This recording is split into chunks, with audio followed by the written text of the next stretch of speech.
Alrighty, here we go. I've only recently started to edit my playthrough of Luna 2, and I'm noticing that for like a 3-minute period in my Act 3 Nodcry playthrough, we lost some audio. Hopefully that doesn't happen again. I got rid of my noise suppression filter, so hopefully that'll reduce the odds of that happening.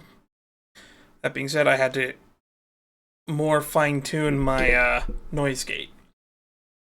If that kind of problem continues to happen where it just stops picking up my mic due to lag or interference, there's not much more I can do.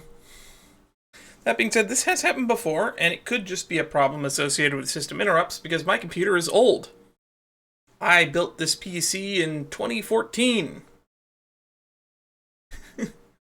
It's getting up there in years. On that note, today's agenda is simple.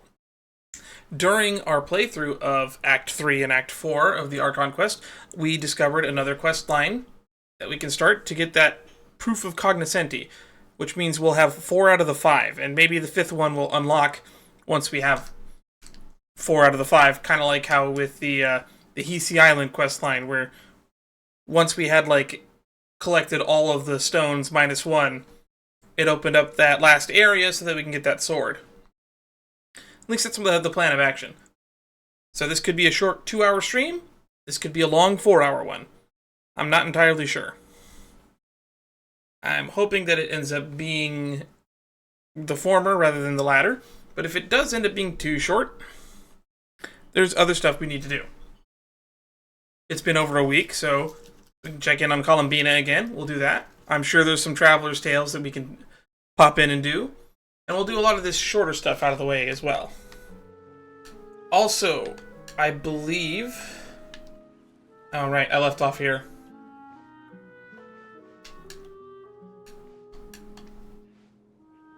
I can't open the menu for some reason. Ruins Exploration Fieldwise Center. So there is a new event, and it gets me a Kale, which I already have at E6. Or C6. But I'm told that this event is cute or fun, so maybe we'll start that if we have nothing better to do. I only have a week left to do this. One of these days I'll get back into the card game. One of these days. Oh, that's some Traveler's Tales, alright. Let's start out with that. Oh, there he is. He's buying fruit? This should just about do it. Mika, what brings you here? Are you out delivering letters again? Hello? I didn't think I'd run into you here. Right. I should have realized. Master Jean told me you'd be here. Then why didn't you think we might run into each other?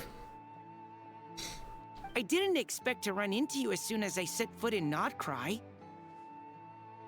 The Knights of Favonius knew I'd be coming? Did Grandmaster of Arca? Yes. The Grandmaster sent you a letter, didn't he? He also sent one back to Mondstadt, telling us all about how you were doing. When did he send that?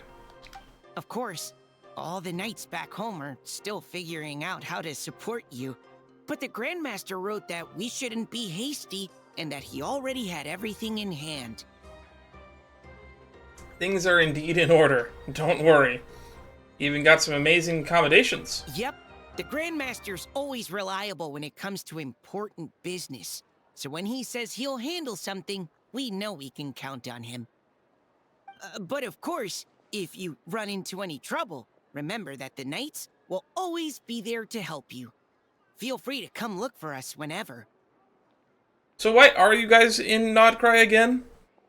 After all, you're our honorary knight, a valued member of our order.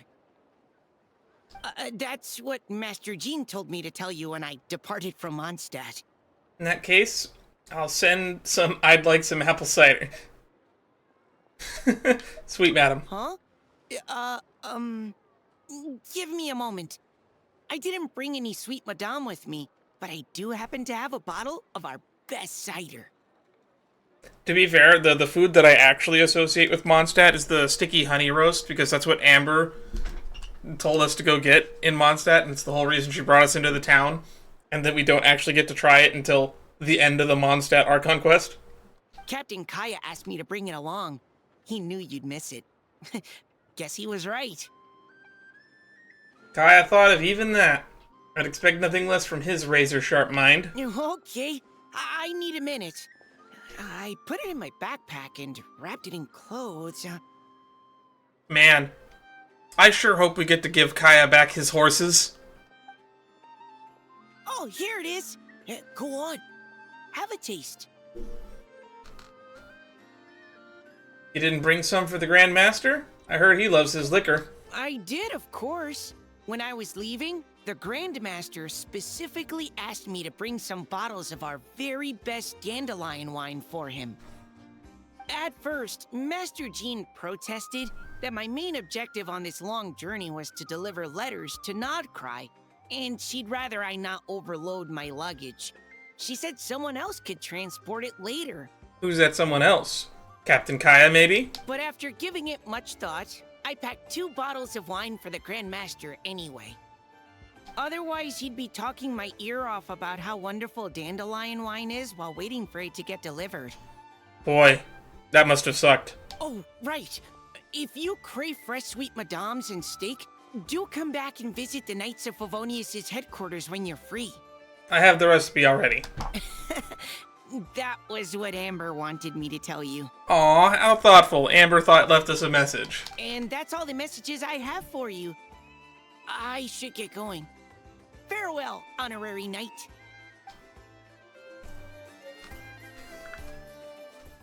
Deliver by hand. In Nodcry, you encounter Mika as he prepares to deliver a letter from the Knights of Favonius to Varka. But how does he manage to carry so many gifts? Is that part of the knight's skill set too? Maybe he just has an item box like you do, Aether. Oh, we got to the last 2.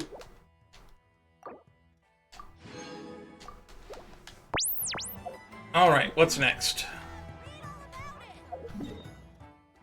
Right, Nefer. She's down this way. Behold. Is she just in the curatorium? It says she's down. So is she under the restaurant? Aw, Natochka's not here anymore. Wait! Miko, Maisie, and Jerva. This is the White Weasel Thief.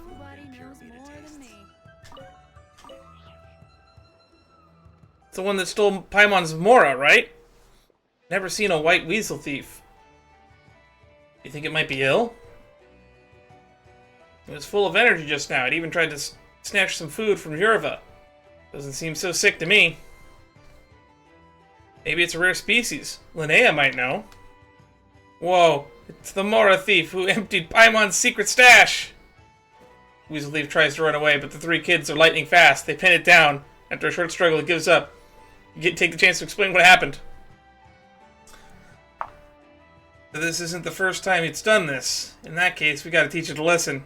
Do something wrong, you'll get punished. That's only fair, right? This is just an animal. It doesn't understand what's right and wrong. As long as it gives Paimon her Mora back, that's enough for me. Anyway, let's get Paimon her Mora back first. It's not like the Weasel can spend it, so it should all still be there. Yay, Paimon's secret stash is back in business. I wish we could keep it. That way, when Helka comes back, we can show her a rare Weasel Thief. But it's not like we can put it to work. Stealing doesn't count. Oh, to get this free food for nothing. Okay. What would we do with it? Let's just figure that out with Katya later.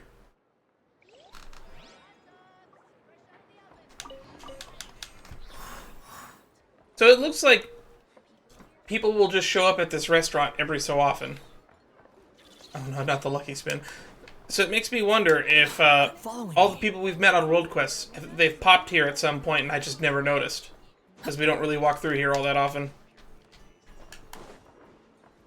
Because Natochka was here the last time we were over here.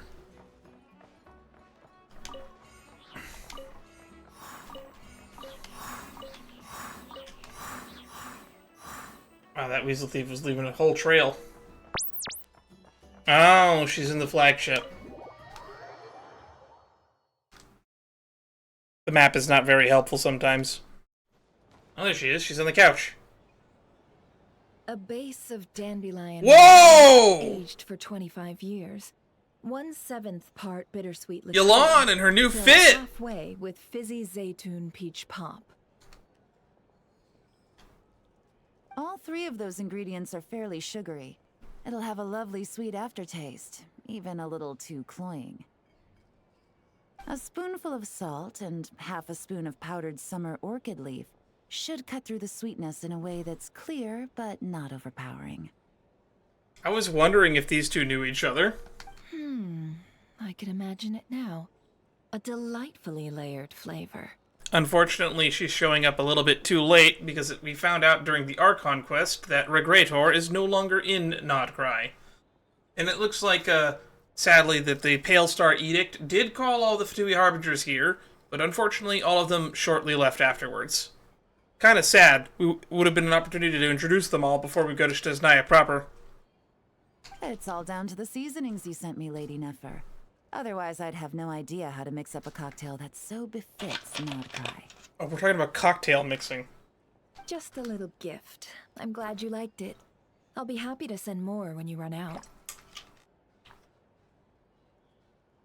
Many thanks. Though I think one taste is enough where these seasonings are concerned. Besides, you sent so much I could hardly finish it by my lonesome. Cue us walking in. And my colleagues aren't accustomed to these flavors, so I can't even share around. I'm afraid they'll end up sitting on a shelf, going to waste. Can't say I'm surprised your colleagues at Liyua's Ministry of Civil Affairs aren't too keen. I wouldn't expect the flavors of Nodcry to be their cup of tea. Though, from what I've seen, might I presume that we've won you over? I wouldn't go that far. Oh, look, we walked in now. I dislike the food here. It's good to try new things occasionally. Nefer and Yolan. Are they discussing something secret? I'd better steer clear just in case I end up causing trouble. I love your attitude. You'd make a great... We're not even gonna butt in.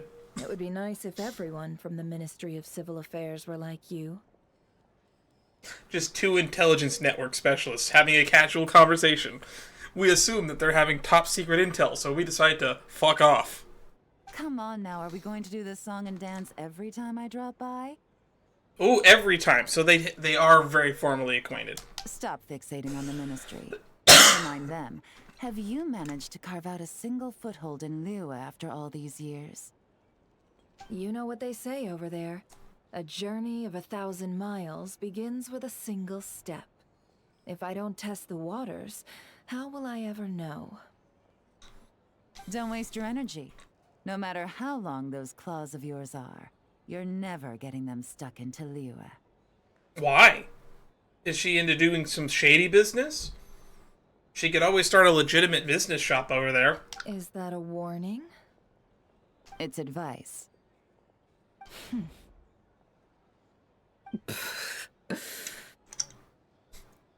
Okay, she found that extremely funny for some reason. And it looks like we're dropping frames. Long claws, you say? I wouldn't think myself so formidable. There's barely a handful of people I have any influence over at all. I can only really think of one young girl who listens to what I say. But she's not the brightest. And I spend more time looking after her than getting any help. Poor Yehoda catching strays already. Oh, really? Then I guess that painter who fishes in Dihua Marsh, and that apprentice who makes tofu in Chingsa Village, and that guy who wants to work at Wanmin Restaurant. All these people who mysteriously appeared in Liyue. I guess you have no idea who they are? Many people pass through Liyue Harbor every day. Far too many to count. How could I possibly know every last one of these enigmatic nobodies? Though I must say, Your memory is quite impressive. Your colleagues must sleep easily, knowing they have you to lean on. Why, thank you. Though with you around, nothing is ever easy. I can only say that there's never a boring day. I don't see why having an information network is a big problem. That being said, I'm not a big fan of espionage as a whole. Personally, I think if information is being kept secret, then you want to be infiltrating governments, not random restaurants and fishing villages. Is that so?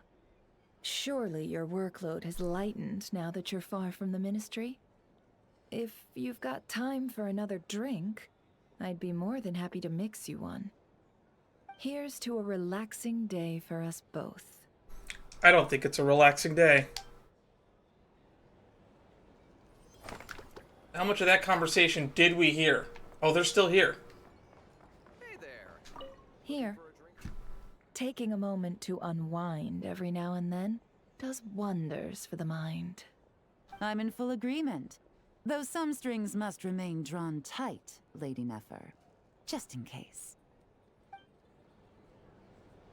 Ha! Strings, Yalan. A drink? A distinguished guest. Inside the flagship, you see Nefer discussing business with Yalan. Though their words remain polite, the atmosphere is tense. Maybe it's best to keep your distance for now. Now that we've gotten those out of the way, let's go check on Columbina. Silver Moon Hall. It's been a week. Been more than a week, actually. I haven't played in 2 weeks, actually. Been so busy editing, doing schoolwork, doing internship stuff. Hell, I still haven't finished editing. Oh! What are you looking at? Is that a chic badger? Huh? What's he doing here all alone? Is he looking for the damselette? I mean, that's why we're here. Kinda seems like something scared him.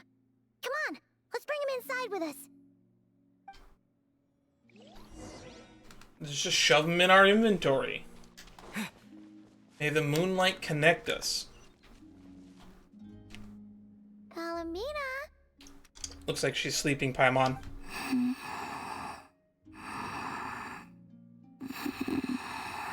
You know, that rock is just perfectly sloped at the exact right angle where I think it actually would be able... that I probably could comfortably just lie down and sleep on it. Oh, looks like she's taking an afternoon nap. Let's come back later then. Chic badger. Uh-oh. No, wait! Don't go over there! Did it just ram her? Ouch. Badger mole don't give a shit. You slipped? Don't worry, I'm not hurt. Oh, you two are here as well. We surprised you for once? Oh, guess a moon goddess isn't immune to a few bumps and bruises. I don't mind little critters bumping into me, so long as the kuvaki emanating from them reflects no ill intent. Then why did it bump into you? Did something happen? Why are you so afraid, little one? I just remembered that it's a moon blessing that allows Llama to talk to animals, so I guess it makes sense that Columbina would be able to understand what animals think and say. I see. So ka. Oh, so you can understand these animals too? The moon shines high over Nodcry. All animals that grow beneath the light of Kuvaki can be considered familiars of the moon goddess. Okay. So, what did this little guy say? I have no idea. That monsters have appeared where he lives. He was looking for Lauma, but the monsters chased him to this area. Oh, no wonder he's so scared. Where should we take him? Back to Lauma, I think. She will know how to handle this. Alright, looks like it's another trip out for us. Oh, since we're heading to the Frostmoon Scions, make sure you hide extra good this time.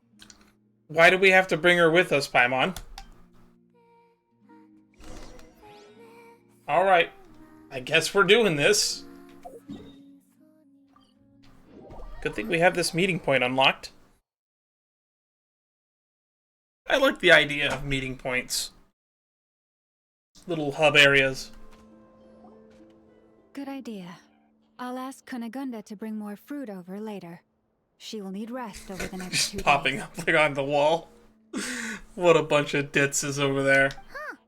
Looks like Llama's busy right now. Let's give her a moment. I realized many years ago that the Moon Chanter is a figure of great importance to the Frost Moon Scions. Kind of like how the president is important to the United States.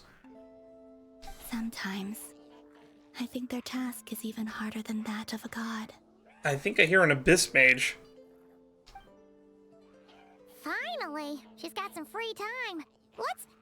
My lady, some of the defensive structures over here require your attention. Of course. I'll see to that right away. Huh. And off she goes again. She never gets a moment's rest, does she? Yeah, they're right behind us. They're dancing. Come on, let's follow them. But keep it quiet. Okay, now we're stalking them. Alright, where did she go? Upon the This gale. way. Why are we stalking Llama? This will do. Thank you. Come night or day, may the moonlight connect us.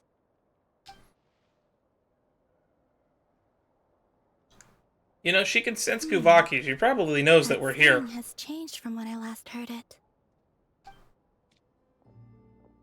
Hey, that person left. Come on, now's our chance. Why are we stalking her? Lady Llama. Oh my god. Oh, seriously? I think she noticed us, Paimon. Thank you for your hard work. Excuse me for a moment. I will be back shortly. Please tell me she saw that we were there the whole time. There is no one around. You can come out now. Wait, you knew we were here? Of course she did, Paimon. She can sense Kuvaki. How could I possibly miss the Kutar and her Kuvaki? Although I'm not quite sure why you're following me. It's quite unnerving, being observed at work like this. Yeah, just imagine us as middle managers. It'll make it even more uncomfortable. Just like everyone in the workforce. Oh, sorry about that. We wanted to ask you about something, but the time was never right. Hopefully we didn't stress you out too much. Oh, were you with us too the whole time? I kind of forgot about you. I see. Understood. I'll handle it. To be honest, after seeing how busy you are, Paimon kind of feels bad asking you to do more work. Yeah, I'm surprised that we went and asked Llama at all. I assumed that he was looking for Llama because Llama can speak to animals and knows how to help. Once we knew what needed to be done, I don't know why we didn't just do it ourselves. Oh, it's nothing. Such is the duty of the Moon Chanter.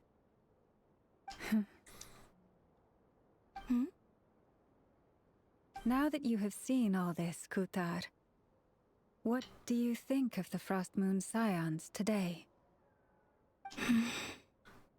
She made a comment about that chant you gave, or that saying. The atmosphere is much changed from how it was several centuries ago. It's a good kind of change. Well, that's good to hear. I'm glad to hear it, and I thank you for your kind words. Give me your hand. You too, traveler. Oh, why? Oh, is she gonna get the blessing again? I like the current prayer you use around here. Come night or day, may the moonlight connect us.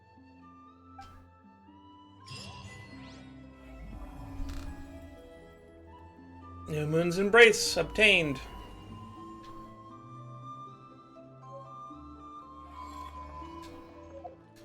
I think that's the last one, right? It just gave us all of the rewards. Yep. Cloud Wrapped Moon. Blanket of Stars.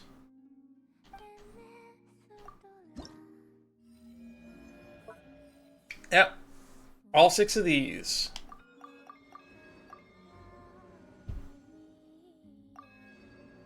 Come night or day, may the moonlight connect us. And now we have to get 6 more of these. Just gives me motivation to log in every week. Alright, next up, we go to that quest that we accidentally found during the Archon quest. Quit following me. We overheard 2 people talking about a proof of cognoscenti. Over by the quarry. I'm only sharing this with you because I trust you. The proof of cognoscenti, that's something... not just something worth leaving around.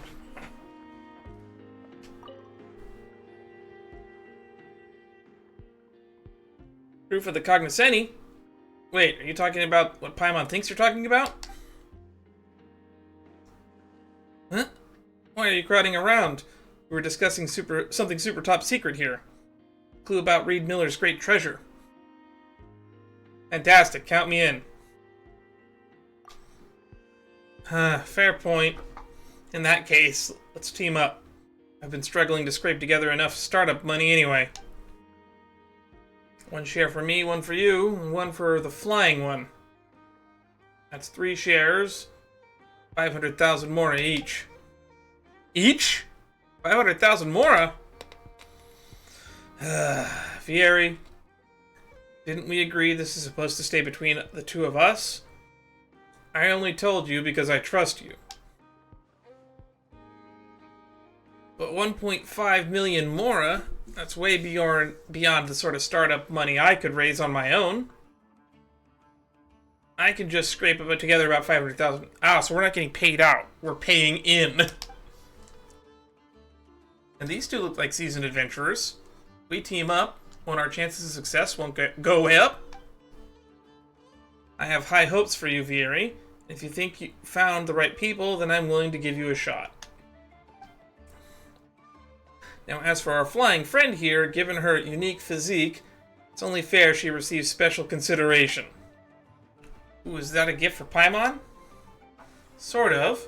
It's a special version of Natlan's standard high strength tonic.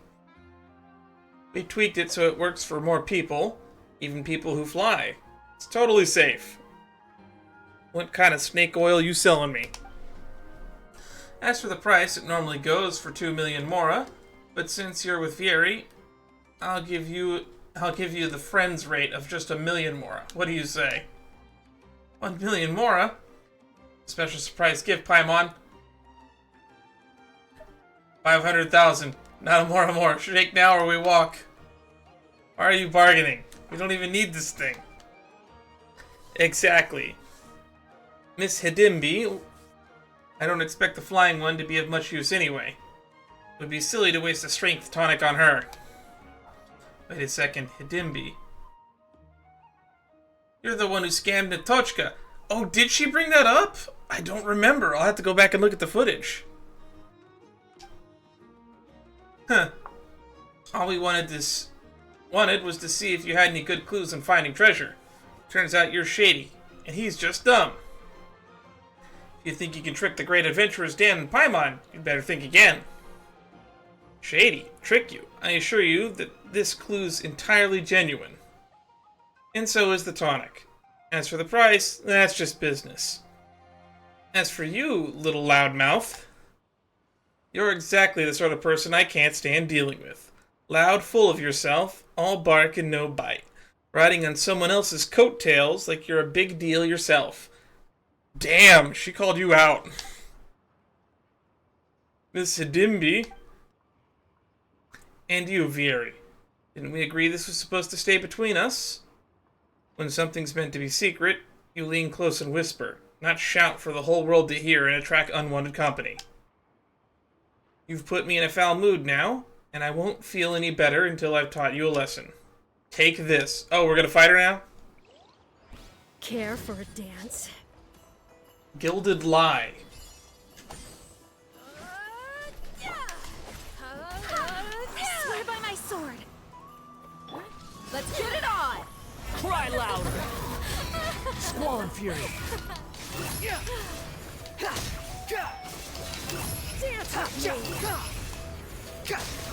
with me.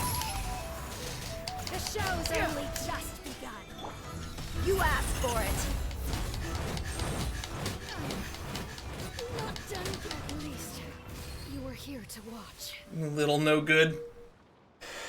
If you plan to kill me or chop me into pieces, go ahead. I won't resist. Whoa, whoa. Dan and Paimon would never do anything like that. You just promise us you won't trick anyone else, okay? Even a blockhead like Vieri. Wait, where did he slip off to? Anyway, you shouldn't take advantage of people. Not even the dumb ones. You're kinder than most. If I'd met more folks like you back in Sumeru, maybe I wouldn't have ended up like this. Please tell me you're not a member of the Tanit tribe, because I got bad news about what happened to them. Aren't you curious to figure out what happened to me? 2 million more and I'll lend an ear. Something tells me I'm better not knowing. Sharp little thing, aren't you? I haven't made a proper deal in ages. Maybe it's time I switched careers. Better that than having the Voynich Guild on my case. If you figured that out earlier, you wouldn't have ended up getting smacked around just now. Sometimes you need a wake-up call to force a real choice. Good or bad, it gets you moving. Kid, flying one. If either of you needs that kind of push, come find me. Thanks and all, but Paimon hopes that won't be necessary. Leaves her piece of red satin behind and waves goodbye as she leaves. Bounty token, Trickster's red satin. Piece of red satin used to cover the eyes. It can be submitted at the flagship as proof of a bounty fulfilled. Some use luxurious fabric to obscure their eyes, while others veil their hearts and words as they wish to hear. Submitted at the flagship. Life's only exciting when you're among the treasure hunters. Here's the thing. Can't live life without spice. Seems like you're living a cozy life. Cozy, more like boring. I guess being comfortable counts as being happy. Ah, well, whatever matters. I'm not living the life I want to right now. Sometimes I think that way too. That's where the treasure hunters gather. They'll never find a place with more interesting experiences among its clientele. Of course, if you want to say bye-bye to the boring life, the only way to become is to become a treasure hunter. If only I had an inn of some kind. Maybe you could just start looking for some treasure. Huh? How's that gonna work? No compass, no guide, no trusty weapon close at hand? If I set off like this, I'd be doing nothing more than going for a long walk. Before I leave, I need to be fully prepared. That's why I need to spend some more time around experienced old hands, learning everything I can. Treasure hoarder and the maker. Oh, here it is, bounty. The notice board lists detailed information on bounty targets. About Hidimbi. Bounty target Hidimbi, a fortune teller from Sumeru. Female, age unknown, wanted for suspected laying of curses and high-value fraud. That woman swindled me out of 18 million mora. She said that if I wore the necklace she claimed to have acquired from Al-Hakmar, the god of love, the ladies would fall for me at first sight. Turns out Al-Akmar wasn't the god of love at all. He's been dead for thousands of years, and he's never even managed to win over the girl he loved. So the necklace she sold me was real, alright, but it cursed me to never find love. Anyone who could track down this and lift the curse will be handsomely rewarded. Addendum. The bounty is now reclassified as a search request. Thinking it over, I guess Miss Hidimbi might have had a point. Maybe the necklace didn't work because it wasn't sincere enough in my advances. Whoever can find Miss Hidimbi and bring her back to continue guiding me in this matter will be handsomely rewarded.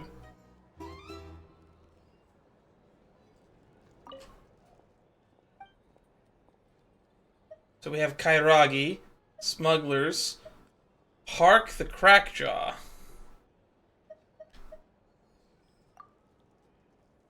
Gonpachi, the Inazuman male dressed in Kairagi-style garb. Wanted for random assault to traveling merchants, multiple casualties reported. Addendum bounty fulfilled. According to Mr. Pecco's testimony, the target has been neutralized. That's the guy that we helped in that canyon.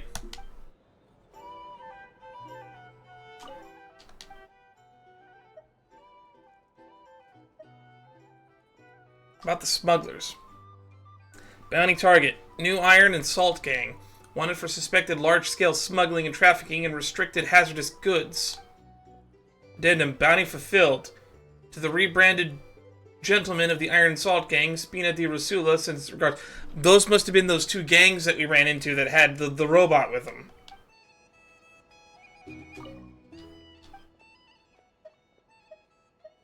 Hark the Crackjaw. Don't know who this is. Hark the Crackjaw, former helmsman of the Atlas, wanted for multiple counts of murder. Vicious to the core. Current whereabouts unknown. Anyone who can provide credible intel on his whereabouts will handsomely be rewarded on verification of said information. These are bounties. Details on all 4 targets up on the board. I can fill you in if needed, but don't bother haggling over the bounties. Submit proof of the bounties that you've dealt with. So yeah, we've done 3 of these already.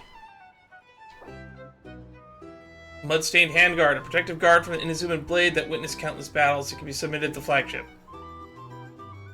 Fleeting world, the body clad in sorrow, cherry blossoms fall. Untended by tomorrow, spring departs, never to return.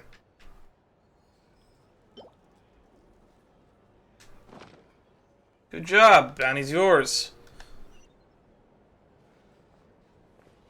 Oh, so that's how we get these. I've always wondered why these chests were here. So this is how you get them. Bounty token, Lady's Brooch. Broken gear from the Clockwork Mecca can be submitted to the flagship as proof of bounty fulfilled.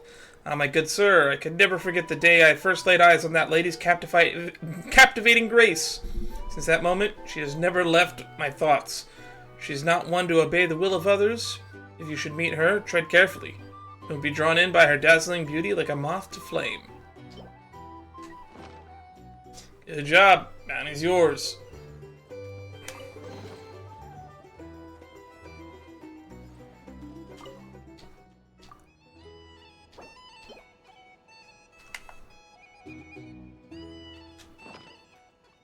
Good job. The bounty is yours. High Noon's verdict. These are bounties. Tell me about the bounty target. This Crackjaw Hark, several months ago, he was spotted nearing Nothing Passage. There haven't been any sightings since. He might have gotten to hiding, we think. Honestly, we don't have much hope of bringing him to justice unless we have more information. Nothing Pass, you say?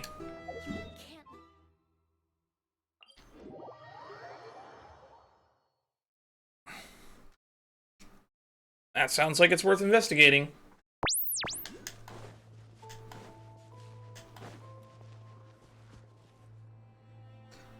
Huh. I can see something over there. Edict of the Strengthening of Order. The area is now designated as a military administrative area. Unauthorized entry is prohibited. Intruders will be regarded as hostile agents engaged in espionage and sabotage. Will be neutralized according to the aforementioned regulations. Cool. Oh, it's one of those high Kuvaki environments.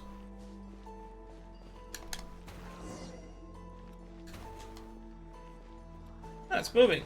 Look like it's chasing the Huhenki. Let's go check it out.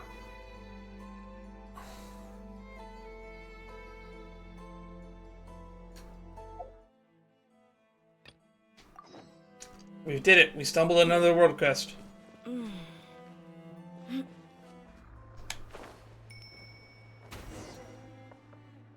Okay, we're following the weird orb. Oh, that's not good. It flew into the robot. Get back here, Bosco number 423.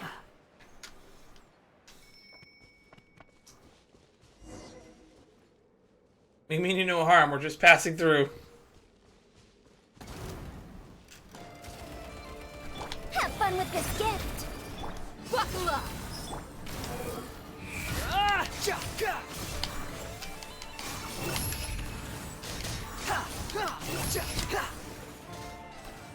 Finally over. Calm down, we're not here to hurt you. We even came to help. Stop in front of this box. Unnecessary.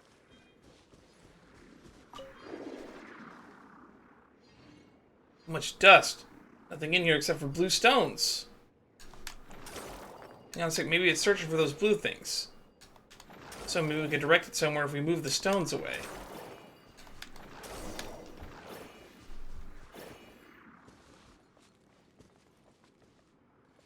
Where to go? Following a gaseous red orb. That's what I signed up to do on a Sunday night.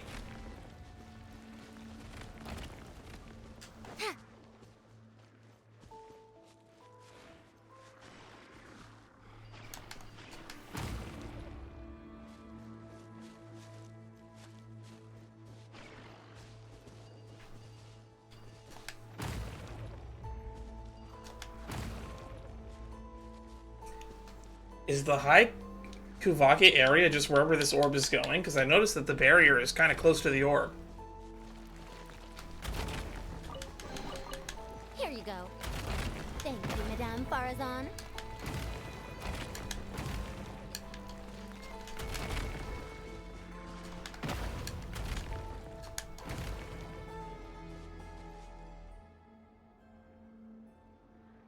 Oh, the moles.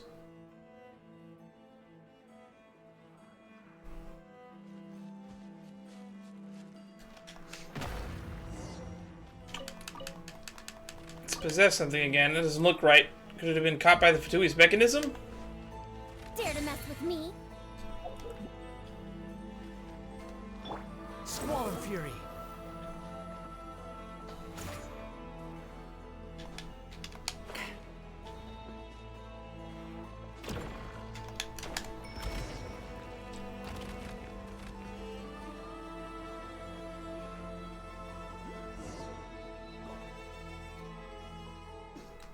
It just stopped.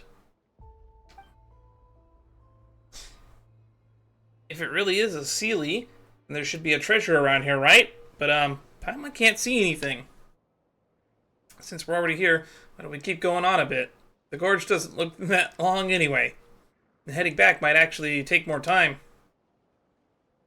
Alright then, counting on the world's best guide. No problem. Let's get going. Soon arrive at the other side of Nothing Passage.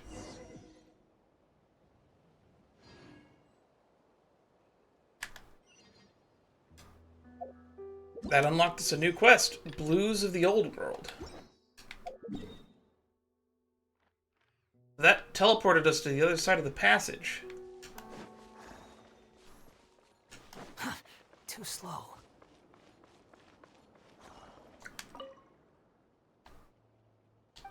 Okay, this is the same one that's at the other side.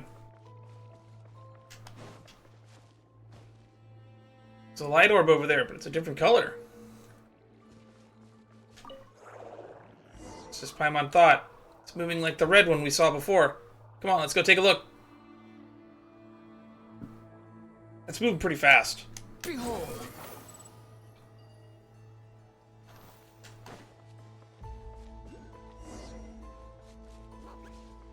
A mole? Possess the mole.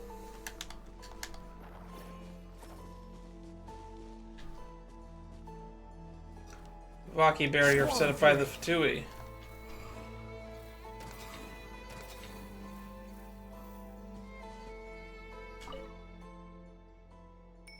Antashoka Anton Zarovich. Curse you, you filthy, despicable, paranoid rat. Bloated, sick, and full of jealous insolence. By grace of the Saritsa, you dare not use the blasted authorization terminal to lock people outside. One more time, I'll shove your ID card so far onto that wretched machine that even those silver spoon-sucking nepotistic brats from the Design Bureau won't give you the time of day. Your experiments on the northern side have yielded zero progress, am I right? That's why you're coming up with ways to obstruct my people. What pathetic behavior. I've warned you 7 times already. If you choose to persist, you will receive no mercy from me. This is your final wording. V.A. Prebrechensky.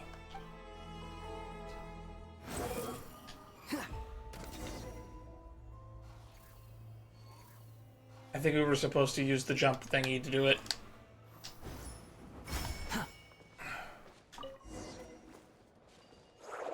There's the light from before, so it was hitching a ride on the mole.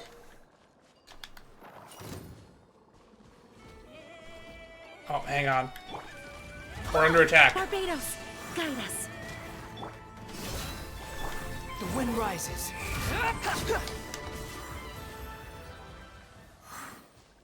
Huh, what's this camp over there? Quit following me. What camp, Paimon? I don't see a camp. Oh, do you mean this? This is nothing. Oh, private notes. It's been about 3 weeks since poor chick posted me up here. Compared to our recruits, who are stuck collecting materials for the design bureau, I suppose I should count my blessings. It's not like there's anything else to do around here. Forget about bandits, I haven't seen so much as a shadow of these godforsaken mountains. All I can do is write in my diary and stare at the foliage. If those two professors would hurry up and finish their blasted research, who knows what they're doing. Then I could receive letters from my dearest Barushka. Once more. I wonder how she's doing at the military academy. I hope those stuck-up silver spoon-sucking scum aren't making life difficult. Elena has too much time on her hands. She's been sneaking out of the camp to hunt. Every bit the lady of Moripsok. Absolutely no regard for the rules. Captain Volkov caught her red-handed, gave her a real tongue-lashing too. Dereliction of duty was the verdict. After that, we all ate healthy serving from the goat she brought back.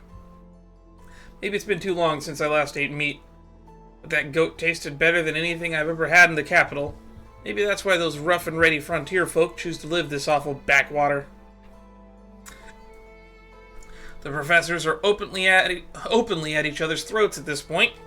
In a place like this, watching them fight is our only entertainment. They're both high up in the armory palace. They refuse to give an inch, especially when it comes to researching moon fragments. They both want to be the first to make a breakthrough and earn high praise from the Tsaritsa.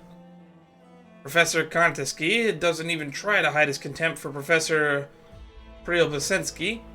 He openly called his daughter's fiancé a lunatic, and said the only reason Preobasensky has reached a rank, the reached rank he has, down to the blank. Well, that old git is taken aback by the terrain. His face went bone white. He looked like he was about going to faint. He started reeling off some diatribe and Fey. I couldn't understand a word of it. At least the goat around here tastes good. Captain Volkov should be the one going hunting next. Then we can all lay into him for dereliction of duty. Weird. Life on the frontier, I guess.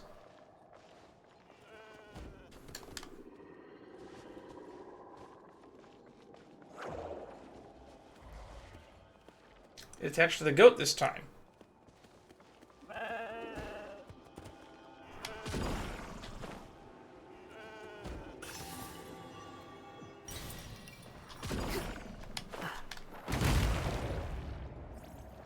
Oh, it's looking for a Gohenki again. This time it's a red one. Take it and have fun.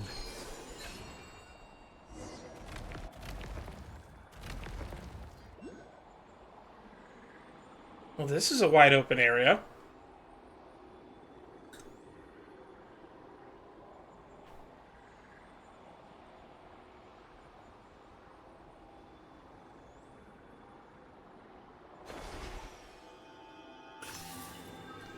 What's meeting up with the red orb?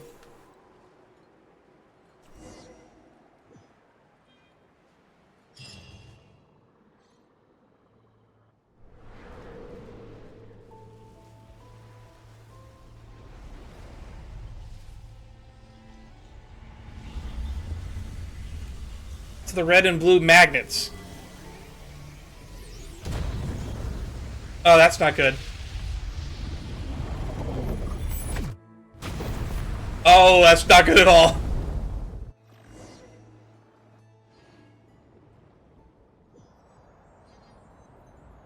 Are we in the abyss? This is not what I signed up for today.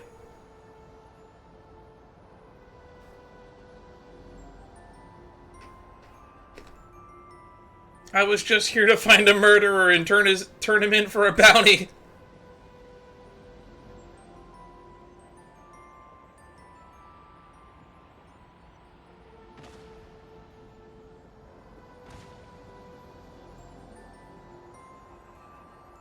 I also realize that we are no closer to finding any more proofs of cognoscenti.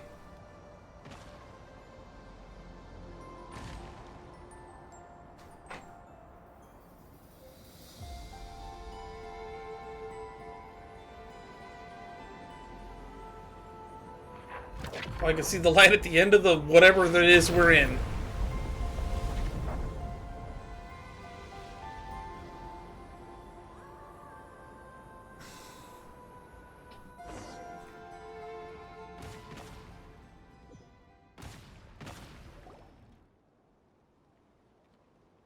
Where the hell are we now?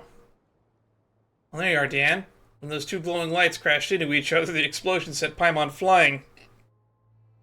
It's a good thing she didn't get hurt. Took Paimon forever to fly back here. Paimon's just glad that you're okay. Actually, I went flying for a while, too. I think I was blown off to some strange place.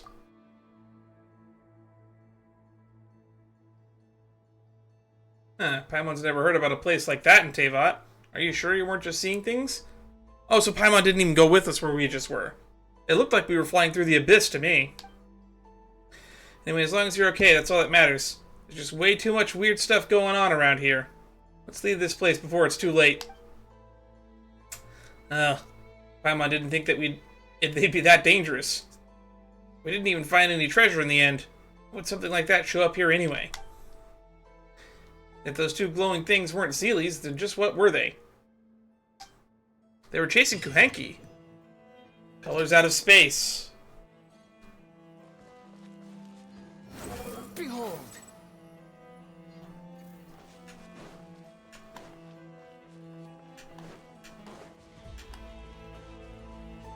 So weird. Squall and Fury. It's like the inside of an abalone shell. So we explored Nothing Passage. That didn't get us any closer to what we were trying to do. Well, I'll hunt around for a few more minutes, and if I find nothing, we'll just try to Google them.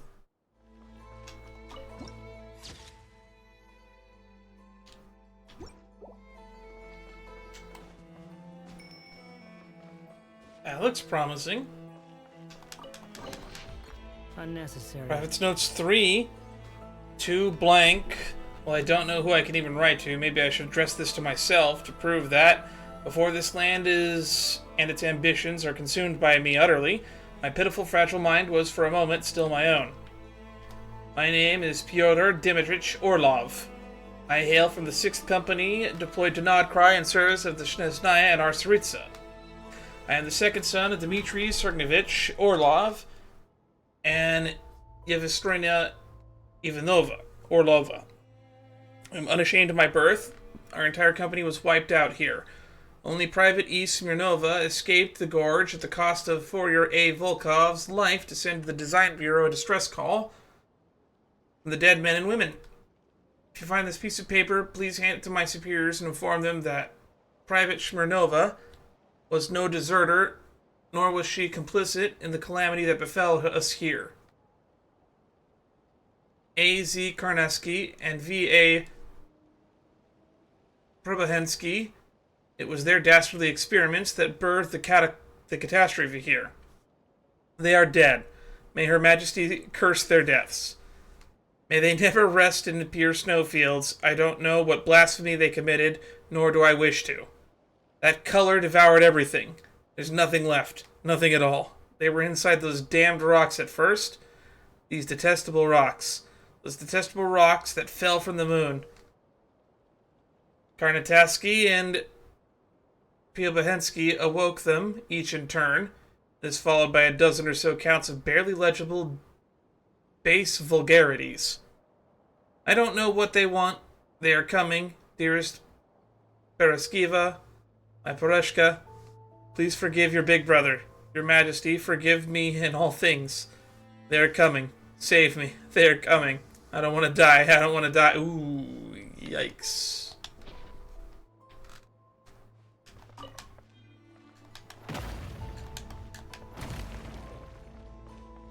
And then this leads back to that other area. That was Private's Notes 3.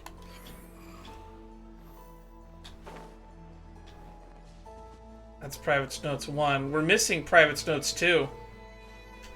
If there is one. This canyon is fascinating. Okay, let's check that other area where we saw the robot. Behold! There's a Fatui camp here. Too slow. Someone's research notes. The energy contained within the ancient moon's remnant seems to possess a will of its own. When exposed to trace amounts of abyssal energy, it appears to exhibit survival and defensive instincts with notable similarities to the fear of death previously observed in the experimental subject. I can now confirm that the previous observational data is correct. The pure Kavaki energy contained within the moon fragment is definitely speaking to those with a primordial form of life. Through inducements, I have already taught it to replenish energy by killing and consuming living things. Oh my god, these scientists. At the same time, it exhibits faint altruistic tendencies, which hold the subject back more than they benefit it. I might find a way to remove these. Cool. It has a conscience, and we found a way to remove it. The energy remains... It's too scattered. I must find a way to concentrate it into pure Kuvaki form. Nodcry has always been the most fragile place in the world's edge, and this self-replicating Kuvaki life form could theoretically plug the gaps left by the abyssal energy. All it needs is a constant supply of life to nourish it. Oh, Preobrazhensky, you pitiful old fool. You poor whelp of a fae. You could never think of something this brilliant, could you? Now all the credit of the glory will be mine. Forget a few million more. Even 5% of the income from Port Belodai wouldn't be too much to ask. I shall erect a bronze statue of you on the harbor front and hire people to spit on it daily, just like how you dared publicly question the practicality of my research back at the academy. We came here to look for a murderer, and we found some mad scientist ramblings and the poor soldiers that sacrificed their lives for that research. Oh, I found a floating energy life form. Let's feed the soldiers to it to appease it. And let's get rid of its sense of empathy. What could possibly go wrong? Alright, time to start Googling this. According to Wikipedia, we've already finished the quest, I guess. And we should have the High Noon's Verdict achievement. Keep safeguard the peace of Nashatown. So there's that Color the Nothing passage. The moon is bright tonight. Complete Selenic Chronicles Part 1. Apparently he's tied to a different series of quests. So we could do that on another day, but for the time being, I guess we should just try to find the other Proof of Cognoscenti quests. It looks like the other two are not obtainable, so it looks like we have finished all of these quest lines. Which means there's not much left for me to do here.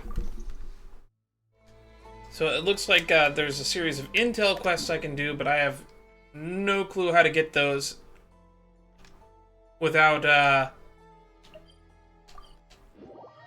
turning intel to Catherine or whatever it is, which is a feature that was added for Nefer specifically. Add Astro. So what do I do now?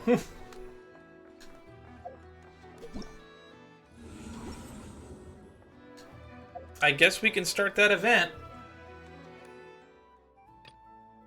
Return from the mysterious realm. There's no need to.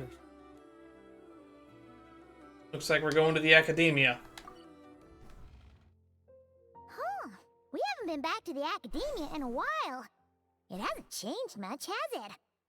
What did you expect to have changed, Paimon? Well, since we've got some time, want to go to the house of Dana? Paimon wants to do some reading! Excuse me, who are you and what have you done with Paimon?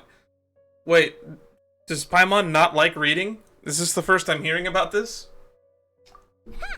So you noticed! Well, you're too late. The Paimon you know and love is no more. You're looking at Paimon Plus, a new and improved treasure trove of travel know-how. Paimon Plus would like to find some new books to peruse. A gracious traveler like yourself wouldn't leave her companionless on her quest, right? I thought Paimon loved reading. Like, there was an entire, running gag about it when we were in Fontaine about her loving to read mystery novels. I'm kind of afraid to see what would happen if I refused. Come on, this way.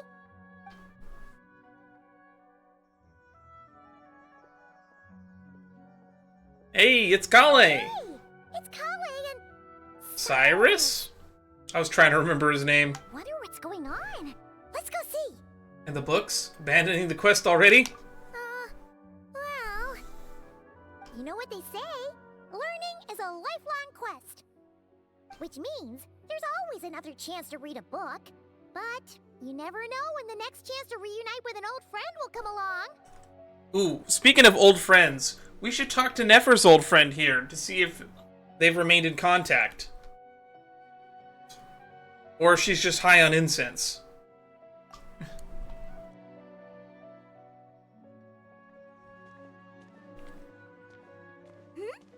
Traveler, Paimon, you're back in Sumeru?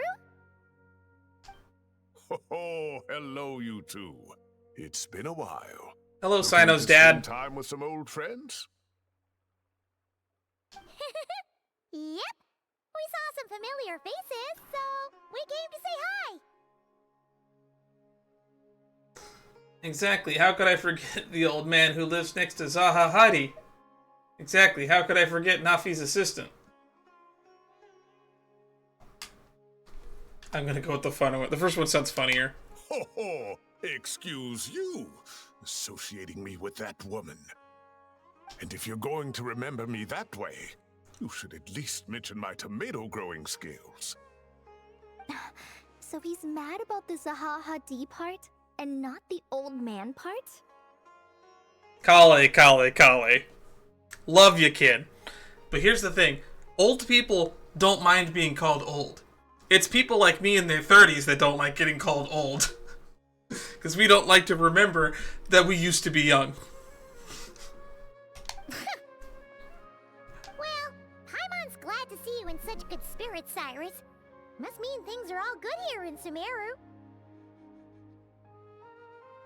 I couldn't help making a joke at your expense. Ah, well, it's quite all right. I'm not the type to take offense at that kind of thing. Oh, it must have been a dust cloud in here. You definitely are. They all said it at once. Anyway, what were you and Kale chatting about just now? Ah, that. Well, it was quite a spontaneous meeting. I was leaving the sage's office when I spotted Kole in conversation with a Mahamata, and it looked serious. Ooh, how serious? I thought something bad might have happened, so I hurried over as soon as the conversation ended. But as it turns out, our Kole is moving up in the world. The academia even hired her as a consultant. She is a forest ranger.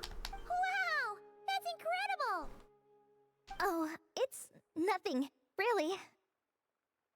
Look at that, so humble. Takes after me, she does. How well are you two acquainted? Not at all. Not at all. No, wait. I didn't mean that to sound like I don't think you're humble, Mr. Cyrus, because of course you are. I just, God, she's bad at social skills. Uh-oh, Kale's so nervous she's sweating. I should bail her out. Anyway, what are you a consultant for exactly? Oh, well, I wouldn't even call myself a consultant. I'm just helping out. Now that the new semester has started, A lot of students and scholars are doing fieldwork for their research. I know. I have to save them from mushrooms all the time. But it can be dangerous for those who don't have a lot of experience in the wild. I know. I have to save them from mushrooms all the time. So, the academia is planning to establish an agency that provides guidance on outdoor survival and rescue for people who need it. Is there a reason they're going to you and not the core of 30? Oh, Paimon gets it! So, you're here to explain rainforest survival as a representative of the forest rangers. Yeah, pretty much. Of course, when it comes to tips on deciphering mechanisms or defeating monsters, that's for people who are far more senior than me to handle.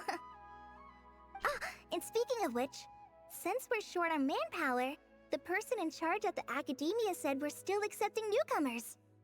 Who's the person in charge of the academia right now? We don't even know who the new Grand Sage is that replaced Azar yet. If you're interested, you're welcome to join and share your insights. Ah, seizing the moment. Well done, Cole. Recruiting someone as capable as the Traveler is a great idea.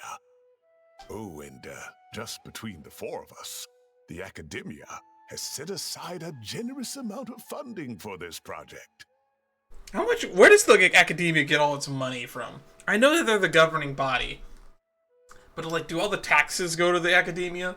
What is their revenue source exactly? Well, since Kali's thrown her hat in the ring, we should help out too. What do you say, Traveler? Well, as we all know, I'm nothing if not helpful. Great!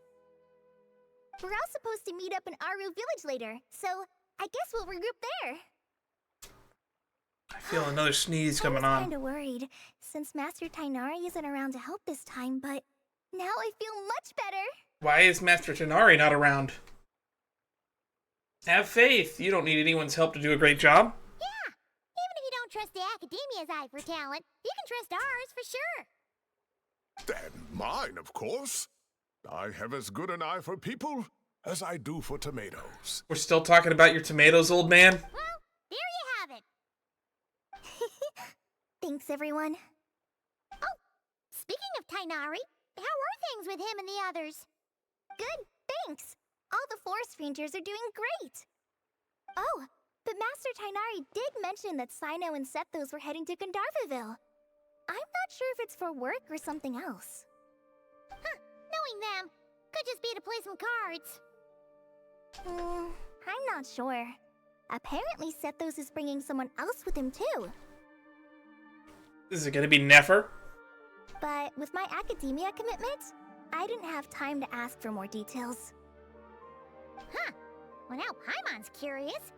Should we go check things out, Traveler? It's been a while since we dropped by to say hi. That's true, and I'm sure they've missed you. Now that is how it should be between friends. Getting together to play cards or enjoy a meal. Yet here I am, stuck with Nefer, who only ever calls to talk about research. Well, I won't delay your reunion any longer. Until next time. Goodbye, Mr. Cyrus. Take care. Alright, I should probably get going too. See you in Ari Village, I guess. See you later, guys. Come find me in Aru Village when you're ready. Sure thing. Looking forward to seeing you shine, colleague. Ruins Exploration, Act 1. Return from the Mysterious Realm.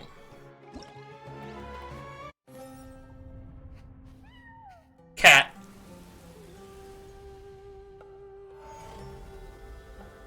It's the Deshret symbol. Ooh, Layla!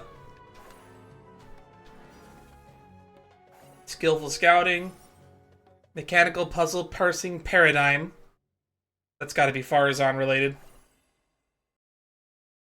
Safe Engagement Training.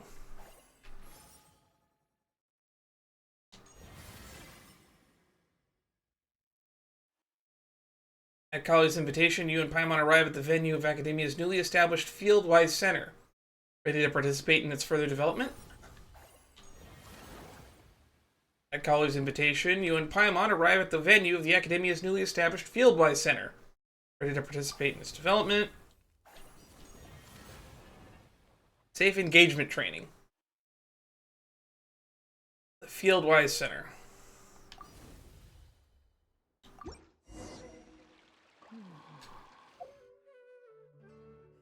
Go to Gandharville.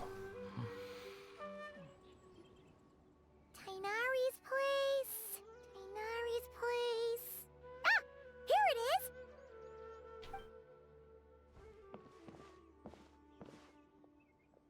So it should be Sethos, Tanari, Sino, and Layla! Looks like the whole gang's here. Oh, and Layla's here too! But, oh, she doesn't look too good. Did something happen? This keeps reminding me that I keep putting off doing Layla's hangout event. Hi everyone, it's been a while. Everything okay here? Ah, Paimon, Traveler. It's good to see you. I'd welcome you like a proper host, but I'm a bit busy at the moment. Apologies. No worries, this seems serious. No need to look that worried. My observations indicate Miss Layla's condition has improved quite a bit. There's no danger to her mind. She's just fatigued and needs some rest. That sounds like her on a normal day-to-day basis. Excuse me for a moment while I blend some calming incense. I'll let you two explain the situation. Please do. All right. What happened to her?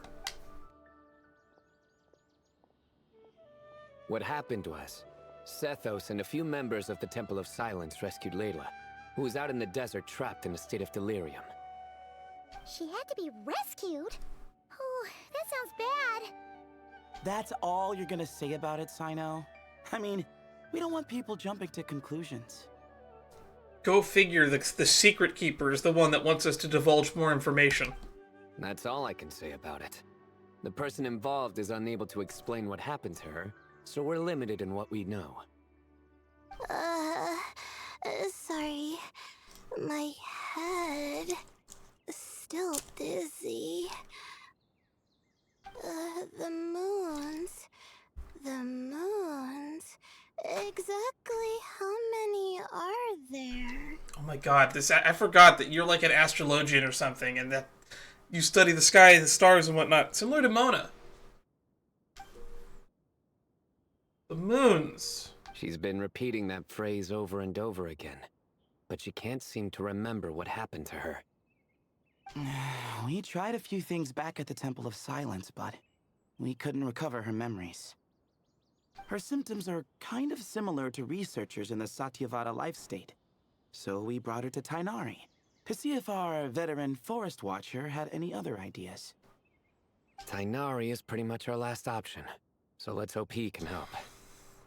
I would ask if we can get Yumizuki Mizuki on this, but she's all the way in Inazuma.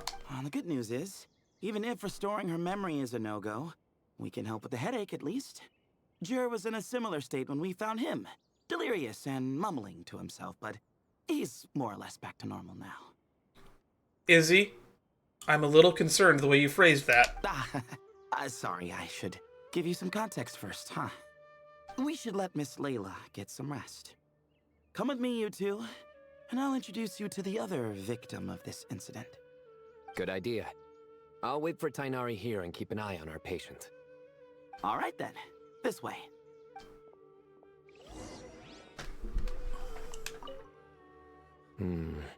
Something strange is going on.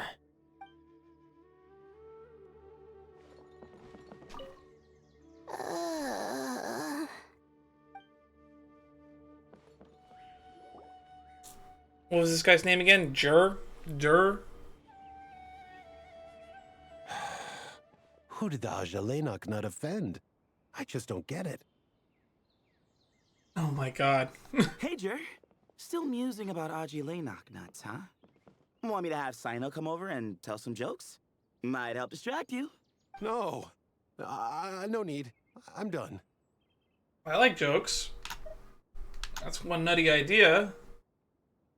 That's not all it's cracked up to be. Oh dear.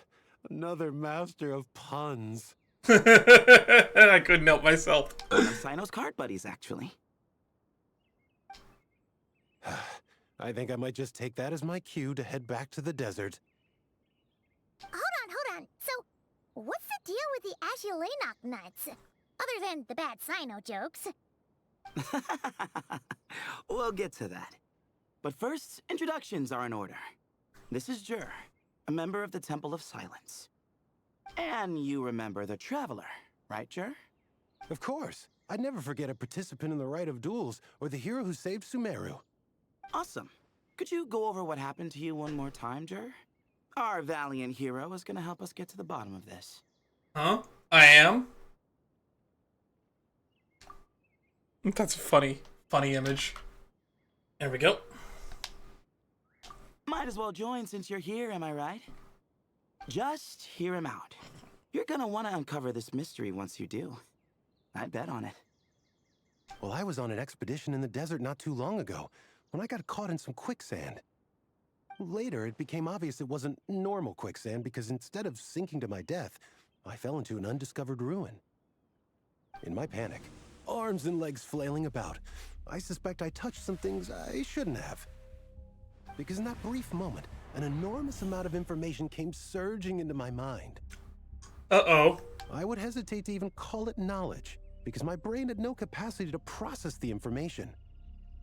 To use an analogy, it would be like trying to stuff thousands of Agelenok nuts into a small water skin without it bursting. Sorry. I like that they put Pand over the waterfall as he said that. It's fine. We're getting to that part of the story anyway. True. Well, just as I was on the verge of madness, a single phrase broke through the storm of thoughts in my head. It was a man's voice saying, "Don't eat Agelenok nuts." What? Huh. I know it's hard to believe, but that's what happened. I was saved by the phrase, "Don't eat Agelenok nuts." Mentioned a man's voice. Do you know who it was? I'm not sure. I'm not even certain it was a man's voice. It's hard to remember now that I've been repeating it so much myself. Anyway, the good news is I no longer feel like my head is going to explode. Of course, the bad news is that phrase has been stuck in my head for the past few days. God, that sounds terrible. Wow. But doesn't it have the opposite effect? Like, the more you say don't eat it, the more you want to eat it? Ah, reverse psychology. Yes, that's exactly right. Whoever the voice belongs to, I don't know what his deal is with those nuts. Well, the world's a big place. There's bound to be people who don't like sweet stuff. I suppose. Strangely enough, I'm starting to think the voice belonged not to a man, but a cat. A cat, you say? Oh my god, is this going to tie into Nefer's storyline? A cat? How? That's the question, isn't it? What would a cat be doing in an abandoned ruin like that? Just as my mind was reaching its breaking point, I could have sworn I heard the sound of a cat guiding me to exit. When I came to, all I saw was endless desert, and Sethos shaking me in a desperate attempt to wake me up.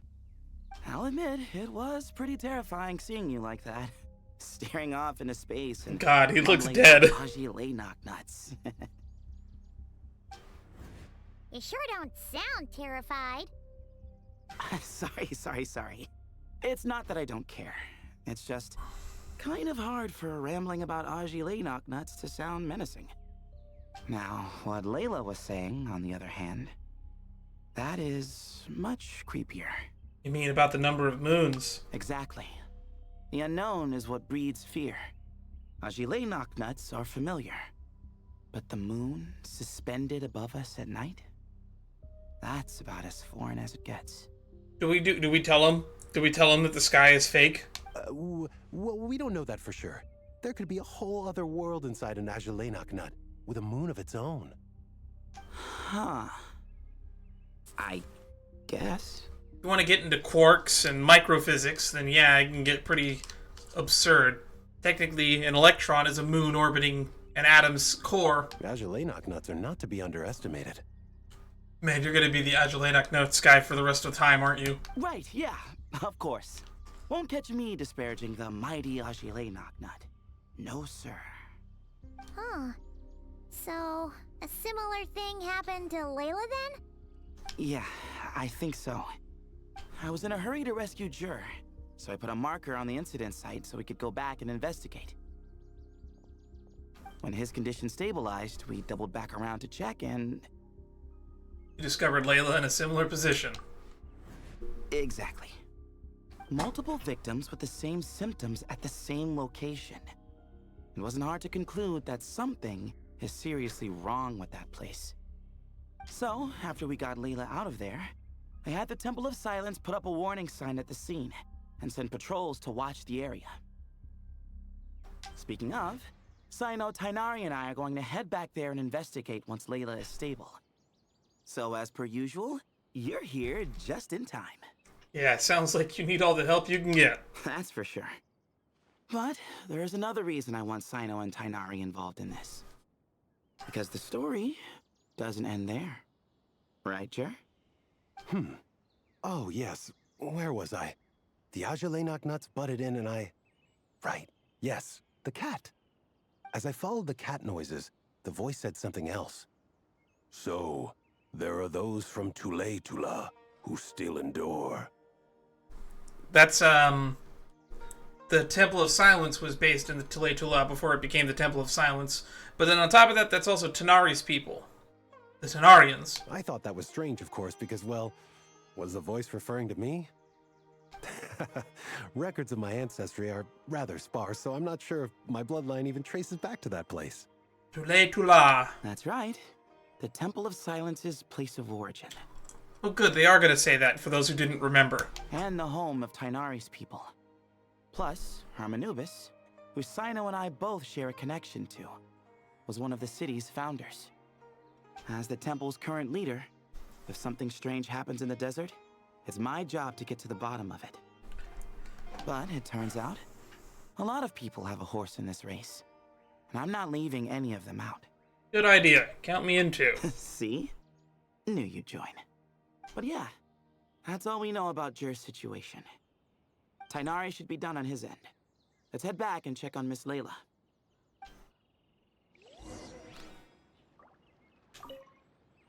There are records in the Temple of Silence that speak of the ancient desert people's love of raising cats. Perhaps I encountered some ancestral cat spirit, long since passed on. That's a good theory. Behold! Kale's still out.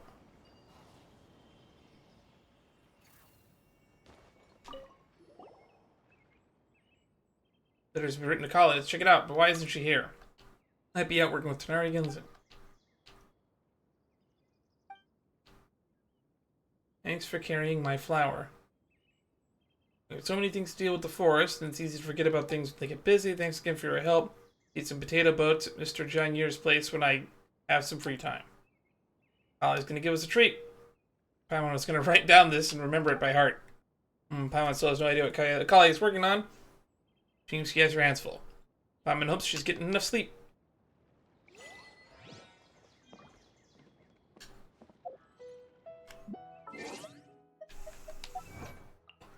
So that was why Paimon always talks when we enter this room.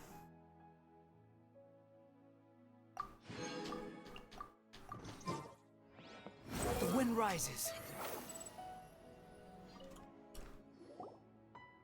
How are you feeling?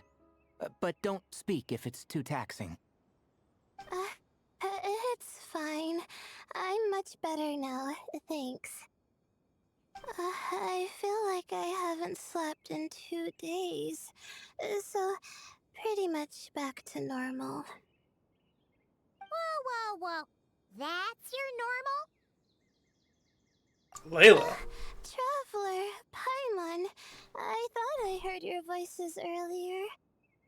Oh, and, I'm sorry. Why are you apologizing to us? Huh? You don't have to apologize. You didn't do anything wrong. No, I just mean, I think I'm about to disappoint you. There's nothing you could do that would disappoint me. My head was kinda muddled earlier, but I still heard your conversation. I know you're trying to figure out what happened to me, and I want to help. But, I really don't remember anything. I think we need to talk to the other Layla. Does your head still hurt? No, I feel fine. The incense you made helped a lot. I'm still hearing those words in my head, but other than that, I'm okay. It's just, all I remember are those words. Everything else is a total blank. One moment I was heading to the stargazing point I'd calculated, and the next, I was on my back in the sand. The same phrase playing over and over again in my mind. How many moons are there? How many moons are there in the sky? Right now, one, technically. Sethos, did your friend Jur suffer from memory loss too? Not really. His memories are blurry, but there aren't huge gaps like this. He remembers touching something. Someone talking, a voice mentioning Tuletula, and hearing a cat lead him to the exit. A cat. You remember something, Layla? Did you hear it too? Huh? Now that you mention it, I think so. It was so soft. I thought I was imagining things. Which means, at the very least, what the two of you experienced while escaping the ruin is consistent. A single sentence repeating in your heads, and the faint sound of a cat. Still not a lot to go off of. I think we should go back and investigate the ruin. Agreed. Oh, is your head hurting again, Layla?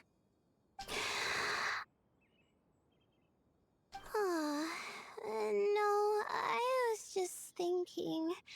Maybe my memories are blank because I was sleepwalking at the time. Makes sense to me. Sometimes, my friends and classmates tell me about things I don't remember doing, or places I don't remember going.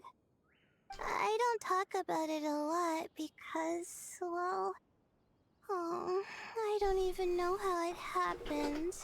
But I don't want my personal circumstances clouding your judgment. So I, just wanted to mention that. Ah, I see. Well, thank you for telling us. But I don't think we need to dwell on that for now. We're gonna check out the site of the incident for ourselves, so that should help us come to our own conclusions. With Tanari. Don't put too much pressure on yourself, Layla. Okay. Then could I come to... She's probably one of the more sympathetic in characters that I really love out of Sumeru, that I wish we got more of her in the story. She gets a surprising amount of screen time in Sumeru events, though. Sure, but on one condition. You need to be in tip-top shape before we head out. If your condition isn't stable enough before then, we'll have to figure out something else. Of course. No problem. Well, I'm more concerned about Tainari. You sure you'll be alright in the desert? Alright, he's terrible out there. You say that like I'll evaporate on first contact with sand or something. No, but you might start melting in the heat. Call it curiosity. If this concerns my ancestors, I want to figure out what's going on. Anyway, as long as I take things slow when the sun's out, I should be fine with the right preparation. Besides, it's a good idea to have a doctor on hand in case of emergencies. So long as our doctor doesn't become the emergency. Sino beat me to the punch by like 1 second. Well, if that happens, I suppose I'll just have to rely on the kindness of my entourage to haul me back home. All right, well, that all sounds good to me. Let's meet in 2 days like we agreed. 2 days. Finds a map and marks the location for you. Jer and I are gonna head back to the Temple of Silence to do some research in the meantime. See you in a couple days. Sounds good.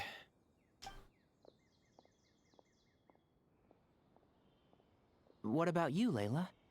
If you feel like you need more rest, I can arrange a room for you to stay in. No need. I've asked enough of you as it is. She's probably worried about like some term paper or something she needs to get done. Besides, I feel a lot better. I should make it back to my dorm, no problem. You sure? Don't push it too hard, or you might end up sleepwalking along the way. Don't worry, I'll be fine. I have other things I need to do anyway.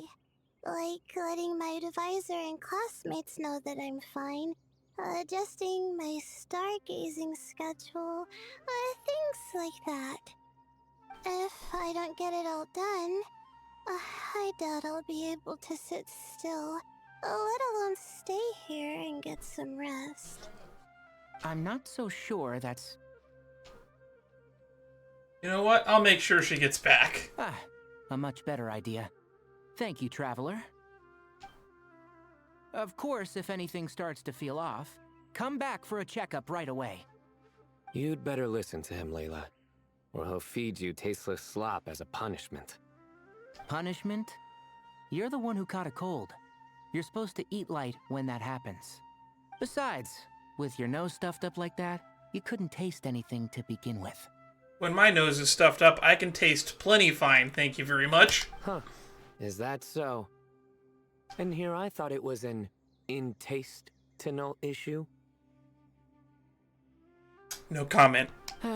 Should have seen that coming. You're off the clock, so now it's time for puns, huh? Oh, brother, not this again. Don't worry, Paimon. I understand. If you want me to stop, then... Here it comes. Then? You'll have to call a plumber. Tell them someone's got a pipe down. Wow. This is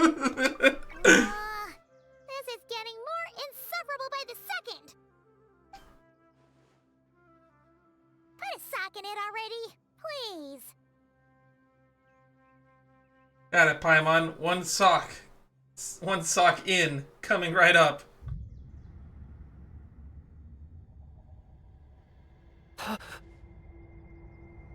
What is happening? Paimon's done with this game. You win, okay? Let's just get out of here. Please. Okay, bye everyone. I'll keep Layla safe and Paimon mentally sound. Alright, you stay safe. I'll try to stay sane. What was going on there? What was happening? Why was it so tense all of a sudden? It seems your jokes have improved with practice, Traveler. Happy about that? Absolutely. Finally. Someone to share the load. You know, Akale's helping out the academia, but I haven't had the chance to check on her. Why don't you do me a favor and go do that? Hold on. I thought you were having me over for dinner. Uh-oh. Alright, back to Sumeru City. Take Layla to her dorm. Don't know where that is, but I hope she's getting enough sleep, which I know the answer to that question is no. No, she is not. Moons. Azulina nuts. You decide to talk about that now, Paimon? We walked all the way here. Moons. Azulina nuts. Are the moons going nuts? Paimon, please, enough repeating. You're putting me to sleep over here. Oh no! Looks like Paimon's caught the brain bug too! She can't stop thinking about those two things! Oh, Paimon's gotta clear her head. But how? Take a nap. That usually clears my head. Got it! The cafe over there! Why don't we head over for a quick pick-me-up? Something up with Layla. Sorry. I feel kinda tired all of a sudden. She's about to start sleepwalking, isn't she? Wait! Is it because of all Paimon's muttering just now? Oh, sorry. The coffee will be Paimon's treat, okay? So generous all of a sudden. Hey! You make it sound like Paimon's stingy or something! Well, she'll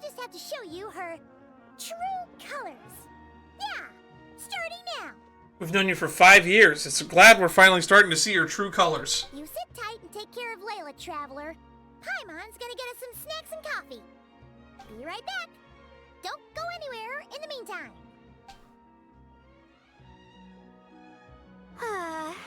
She's pushing herself again as always. Oh, other Layla, I presume. Saw right through me, huh? So what happens if we give you coffee? I apologize for the sudden emergence, but I didn't have any other options. It's fine. As far as I'm concerned, you're Layla as well. Well, that's true. So, for our sake and your safety, allow me to fill in the gaps in her memory. I knew it. You were in control when it happened. That's right.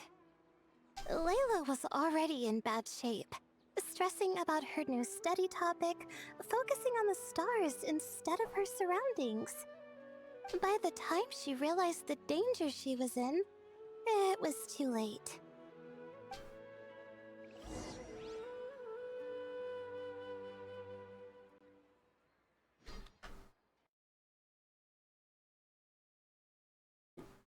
I think it's neat that we're getting loading screens like this now.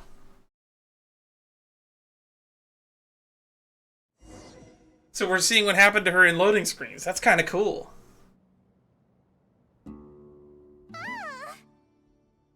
Quicksand near the ideal viewing spot? Wasn't expecting that. Looks like Layla's been under a lot of pressure lately. She hasn't been paying attention to her surroundings. But why would Quicksand lead to a place like this? Because it's not quicksand. It's probably just a hollow area beneath the sand. Well, all in all, looks like a common desert ruin. Guess there's nothing to do but try to find a way out. Oh, Layla, what have you gotten yourself into this time? A desert ruin, where you're not paying attention.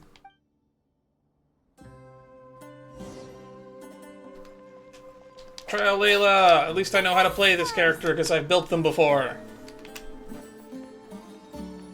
Music's kind of loud in here. Find a way out. I think this door can be opened using the device next to it.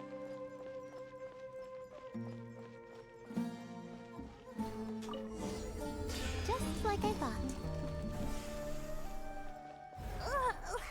What was that? Oh no. It hurts. Is Layla waking up? No, that's not it. The information's piling into your head like that Indiana Jones movie. Ooh, that's trippy what it does to the textures.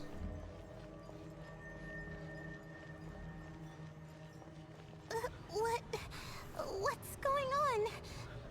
It's too much. I don't understand. Maybe we should be going the other way? Ground is... Where am I? It's spinning.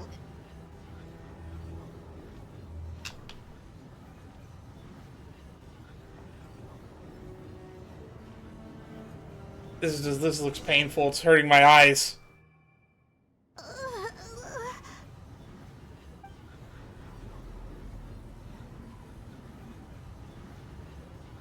The numbers, Mason. What do they mean? God, that's such a dated reference now that I say that out loud. How many moons are there in the sky? How many moons are there in the sky? Okay, information isn't rushing into my brain anymore. That's good. How many moons are there in the sky? And now you can't stop saying it. My head hurts. But there are no more dark spots in my vision. And I can see in front of me. Still... How many moons are there in the sky? 0 to 4, depending on what point in time you're talking about. What's going on? The same thought keeps popping into my head. What does it mean? how many moons are there in the sky? Isn't there just one? You, the cat! A cat? I think there was one earlier, too. Was there? I'm not hearing things. It really is a cat. But what is it doing here? How many moons are there? No! Stop it! Does it want me to follow its cries? Well, it's not like I've got other options. Come on, Layla. You can do this. Oh, I actually have control of the character again. Okay, let's see. Follow the cat's guidance. Oh, the wall is fake. That threw me for a loop.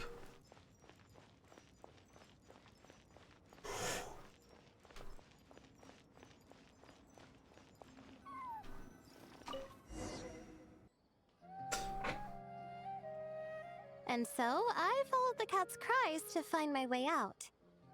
It was quite a kind creature. It didn't even leave until the other me started to wake up. Interesting.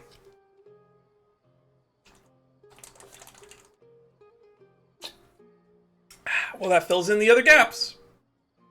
Sounds very similar to like what happened to Jur.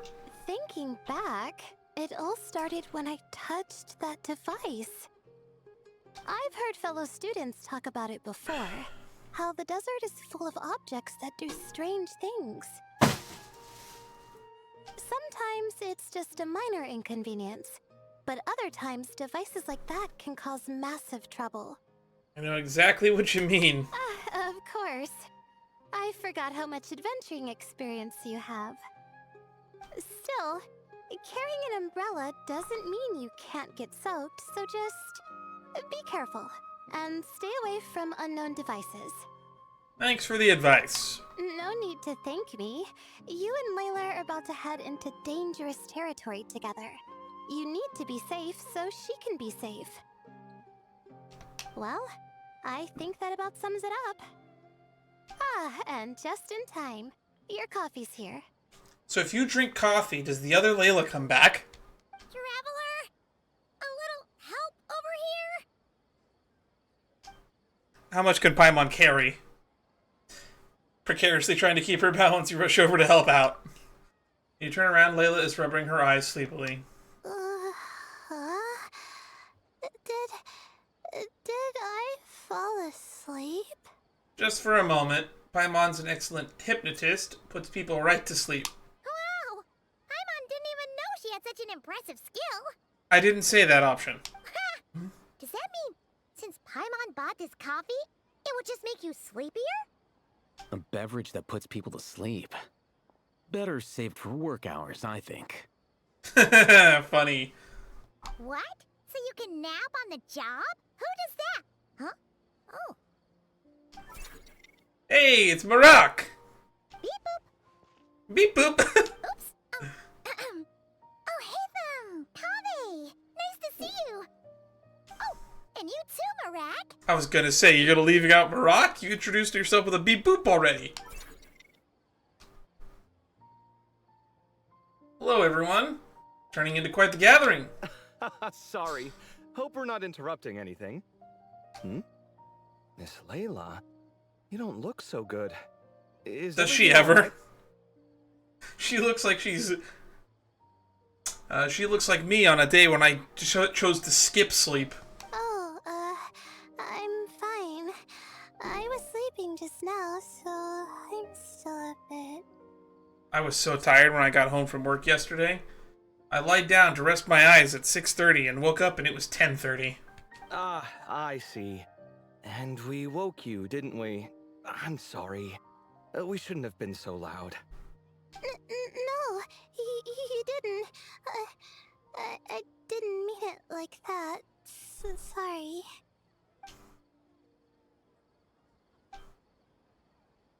You gonna say something, man? Where are you going? You just got here. I'm going to do what I came here to do.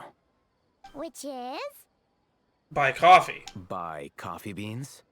Makes sense to me. Huh? You're going too? Marak! I know my suitcase loves to drink coffee too. Fine. Run off with him. See if I care. Well, looks like I get you to myself. It's been a while, hasn't it? How have you been? Same old, same old. So, a busy life of adventuring for you, and a busy life of academics for Miss Layla, is that right?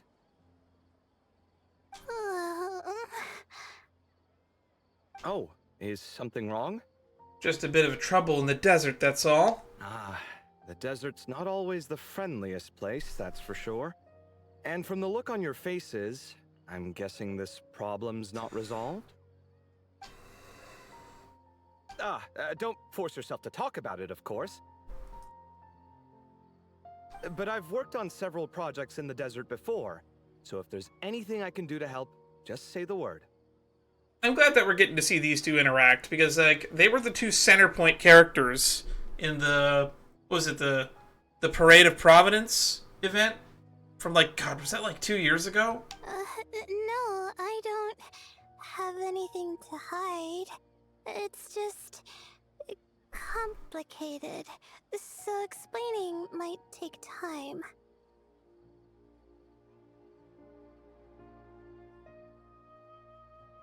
Ah, well, lucky for us, I've got that in spades. Yes, you have been quite sedentary recently. Excuse me? I've been going about work as normal, thank you. And, might I add, you do way less work than me. He's a scribe, and he gets paid as much as the previous sage does. I do the amount of work that is required of me. Ah, yes. You and your stellar work ethic. The stuff of legends. Beep boop. No, now look what you've done. I've lost my train of thought.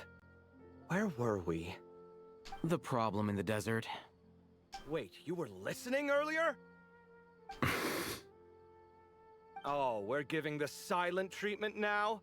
Mature, very mature. Continue, Miss Layla. I'm curious as to how this incident unfolded. What did I tell you? This one doesn't have enough to do. Alright, well... You explain what happened, of course, you leave out the part about the other Layla. Hearing the word Quicksand, Kaveh begins to look troubled. Could you still use some extra hands on this investigation team of yours? Huh? You want to join, Mr. Kaveh? That's right. I think my experience studying desert mausoleums could be of some use here. Al-Haytham's expertise in ancient languages could be helpful too. And Marak is a piece of ancient Destret technology, so they might be useful too. Besides, I consider you all to be my friends, and friends are supposed to help each other out. Wait, I'm involved in this now? Yes, you are. Oh, please, I know you. Half the battle was over the minute you said you were curious. We couldn't stop you from joining if we tried. Well, you've got me there. Called him on it. Beep boop, beep boop. This suitcase of yours has been jumping at the chance to volunteer for a while now. Good old Marak. I imagine. Has something to do with the Destret technology. You imagine? Mechanical life forms might also feel homesick from time to time. Huh. I wonder how Jet and Ben are doing. Huh. Now that you mention it, Marak's core was a component sourced from the desert. That could prove useful. You're sure you want to come with us? It could be dangerous. Oh, I'm sure. All the more reason to recruit as much help as possible. It's important to count on friends at times like these. We appreciate the help. Our pleasure. It's a plan, then. You give Kaveh and Al-Haytham the directions Sethos provided. You all chat for a while longer. Layla's spirits are lifted. Aw, good for her. We'll head back to our place to get ready. Everyone's meeting up in 2 days. This one hasn't been on a trip in a while. Chances are, he doesn't even remember how to pack a suitcase. I'm not worried. It'll get done. Somehow. Would it kill you to help every once in a while? I do help. It's called moral support. Damn, he's got me there. Oh, of course. And I am ever so grateful. Goodbye, you three. We'll see you soon. See you soon. Oh, and Kaveh, your coffee beans. You were too busy glaring at all Hatham, you almost forgot them.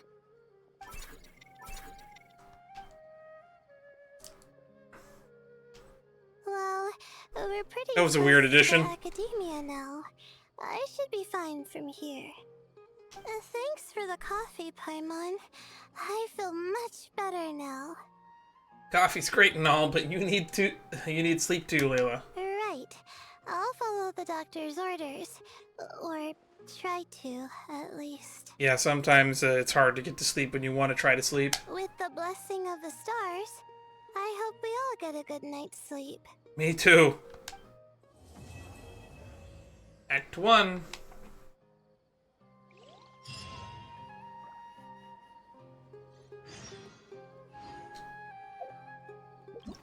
It looks like there's only 2 acts this time.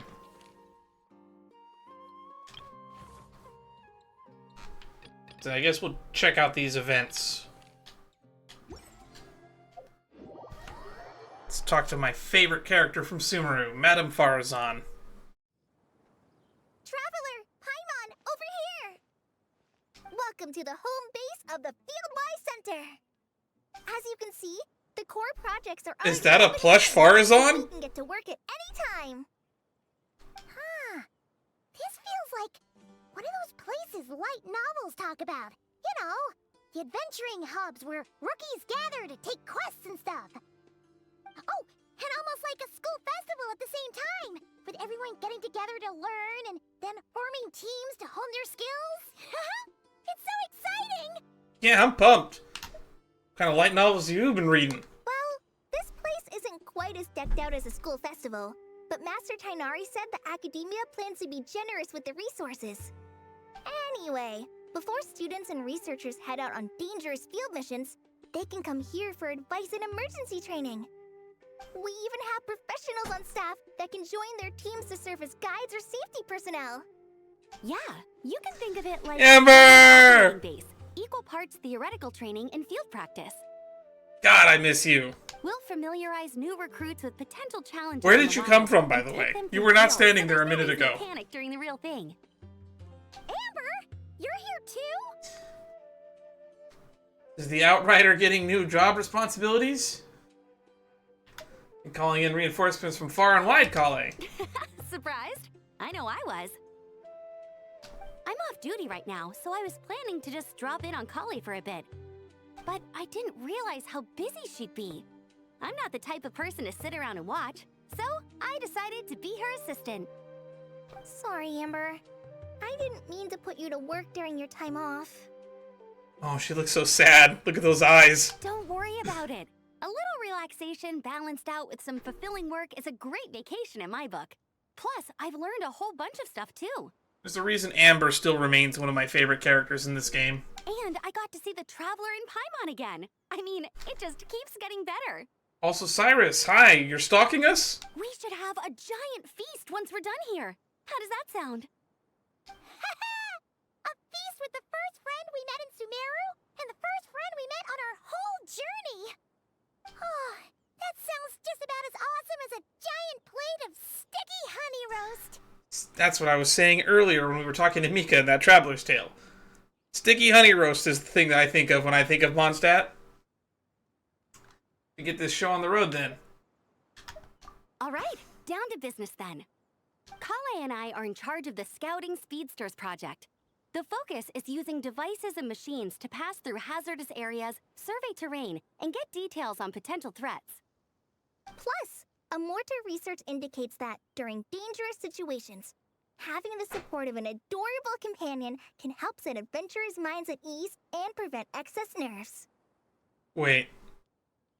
So we're talking about emotional support animals? So, we took inspiration from Cullen Anba and Baron Bunny to create 2 scouting devices that are both adorable and useful.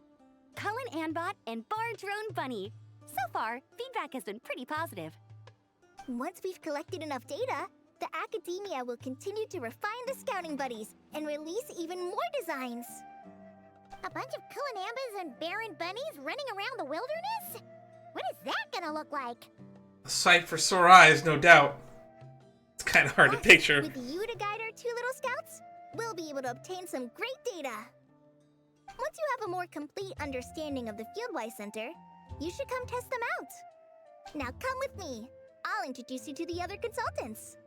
Oh yeah, the lady with the greenish-blue hair also has a super adorable device over there.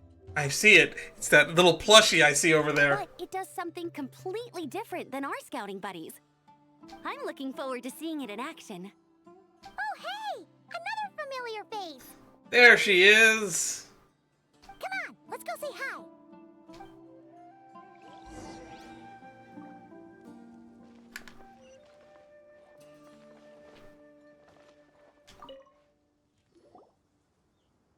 It's really that popular.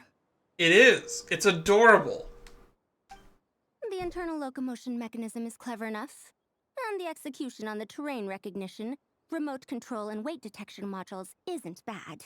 And all my favorite characters are all together in one place. There's a reason I say Sumeru is my favorite region. We got Amber, Kale, and Madame Farazan all in one place. For a child. No, this won't do.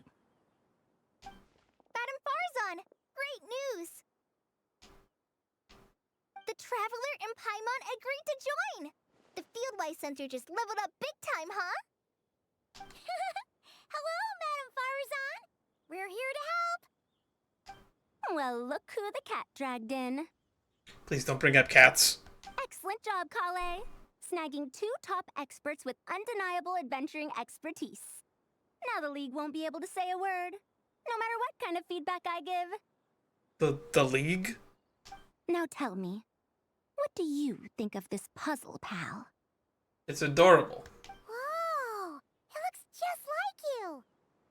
Makes me feel safe and comfortable. It's a collaboration between my juniors in the Haravatat Darshan, the Puzzlers League, and the Synopsium on Ruin Mechanisms. Oh, the Puzzlers League is the league she was referring to. Clearly, the technological aspect is quite advanced. But the appearance... it couldn't be more childish. It's adorable. You should have seen Anise, defending this design choice with more passion than her thesis. I can see why. I'm taking her side in this argument. I've mentioned this on time and time again, that Farazan, I think, has my favorite design of any Genshin character. She has a very nice outfit, she has the cool hair pieces, and she has like this whole stained glass Greek goddess motif going with her little dress. Young people these days, far too obsessed with making things cute.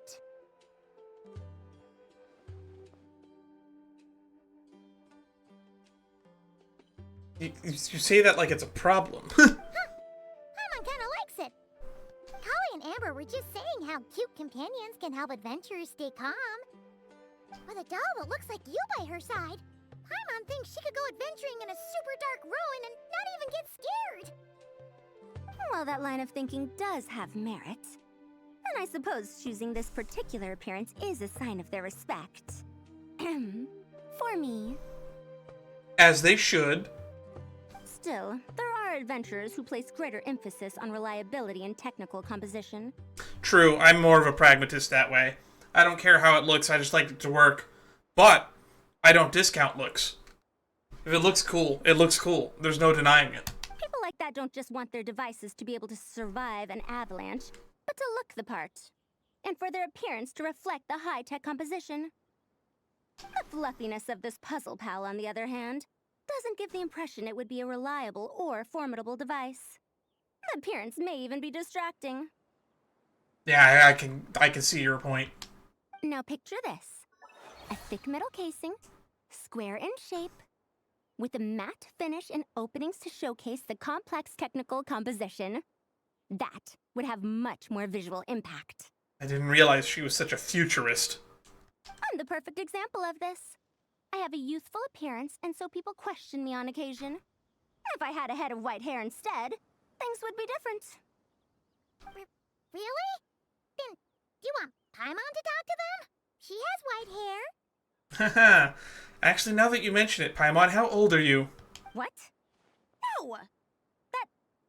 That's not the same thing. This is a world where people could just be born with white hair, after all. Sino has white hair. I didn't realize you had such strict views about this, Madame Farzan. I think it looks good as is. We can save the square model for next time. Huh? So, even you prefer this version? Well, if that's what you really think, then fine. You'll have to come back and test it out on some puzzles, Traveler. I'll rate your effectiveness in using the device and come up with a user manual based on your performance. As for improvements to its appearance, long-term observation is required, so I'll put that aside for now. I'll be sure to make the most out of the Puzzle Pal's I've already capabilities. selected a few of the most suitable domains, so we can begin the puzzle-solving process at any time. Thanks, Madame Farzan. This is the one I wanted to do first for a reason. I want to see the final project. But it shouldn't take long. And the next one's going to be Dea, which means also Cyrus still standing there menacingly. And all my favorite characters, plus Amber from... all my favorite Sumeru characters, plus Amber from Mondstadt are here. This is going to be a great event. Don't worry, Kale. You're the one in charge here. Just make sure to pace yourself. And the main story is Layla-centric. Once things calm down, come over to see me and we'll have a nice chat. I'll even treat you to some snacks from back in my day. Snacks? Paimon's in! Paimon's in! Thank you, Madame Farzan. I'll bring a few boxes of floral tea as well. Go on now. Oh, right. Also, my obligatory Kale is on screen. Please go read the Genshin manga if you haven't done so yet. Thank you!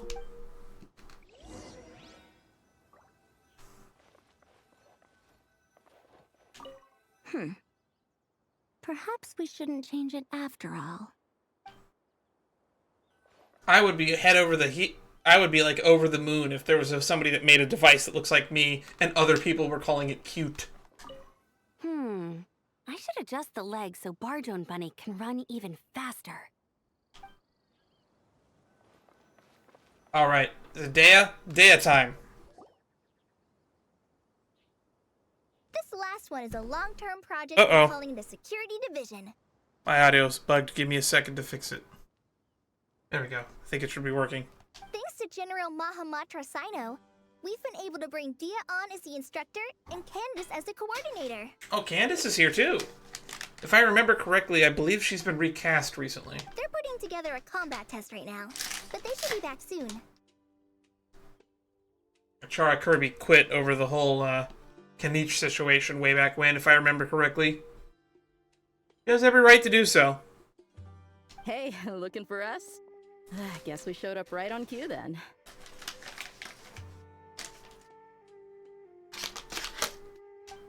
Wait, the Traveler and Paimon are joining as well? That makes things a whole lot easier. Sorry for keeping you waiting, everyone. But we managed to bring back some good intel. Intel? Huh, this is starting to sound intense. It's the type of prep you do before a major battle. Are you planning some sort of offensive? Of course. What better way to protect the students than to sweep through the desert and rid it of all potential dangers? Not a bad plan, right? You in? Why not? Not the best time for jokes, Dia. Besides, when it comes to striking down danger, the Traveler is a man on a mission.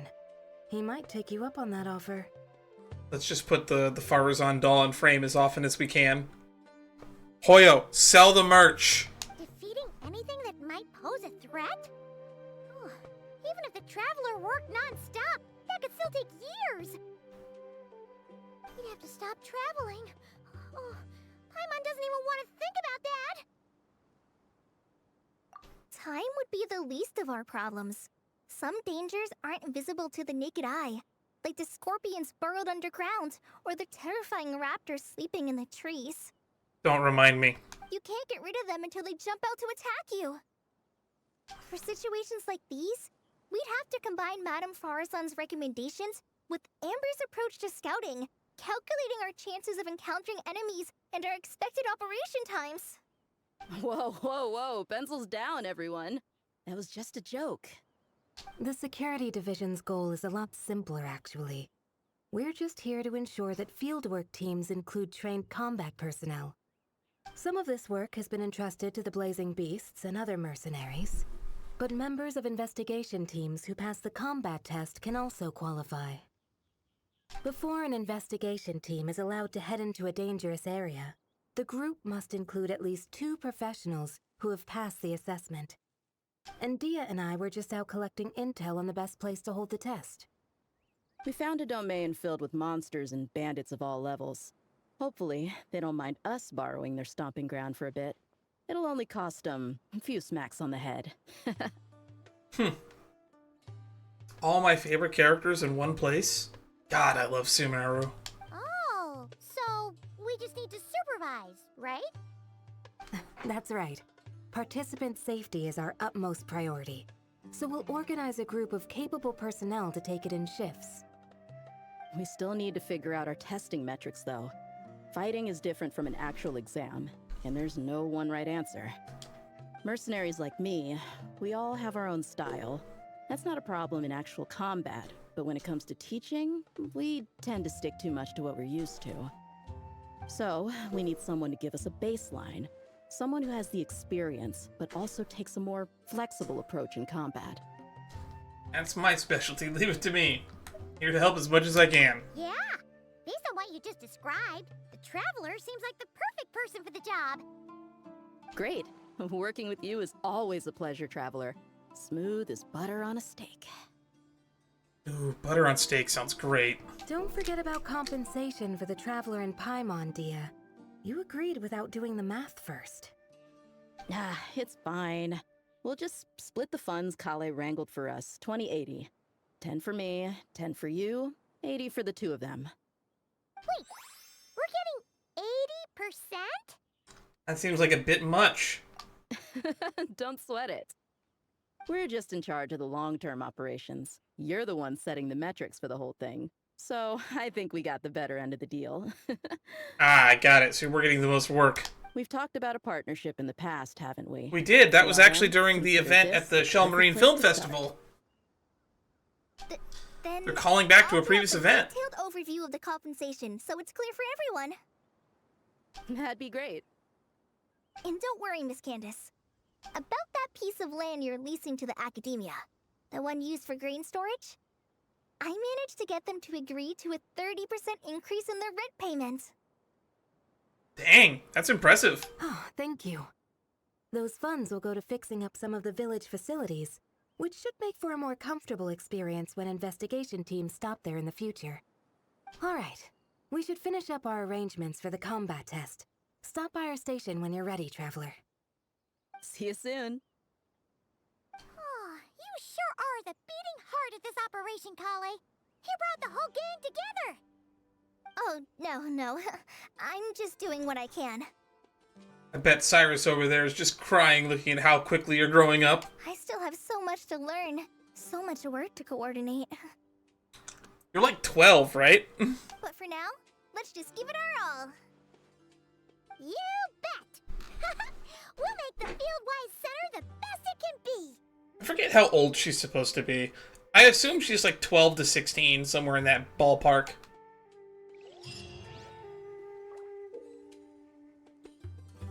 In the home base of the Fieldwise Center, you can talk to companions, workers, and location-specific programs to initiate challenges, learn relevant information, thereby aiding in corresponding development of the varied programs. Hey, ready to do some quality assurance on our test questions? Give me a bit. I'll be right back. No worries. We'll start once you're in peak form. Feel free to get some rest if you need it. We have more than enough time. Okay, I want to talk to Cyrus real quick. The desert is ever unchanging. I hope it isn't too harsh on the young ones. That's all you gotta say? Alright, let's check with Farazan first.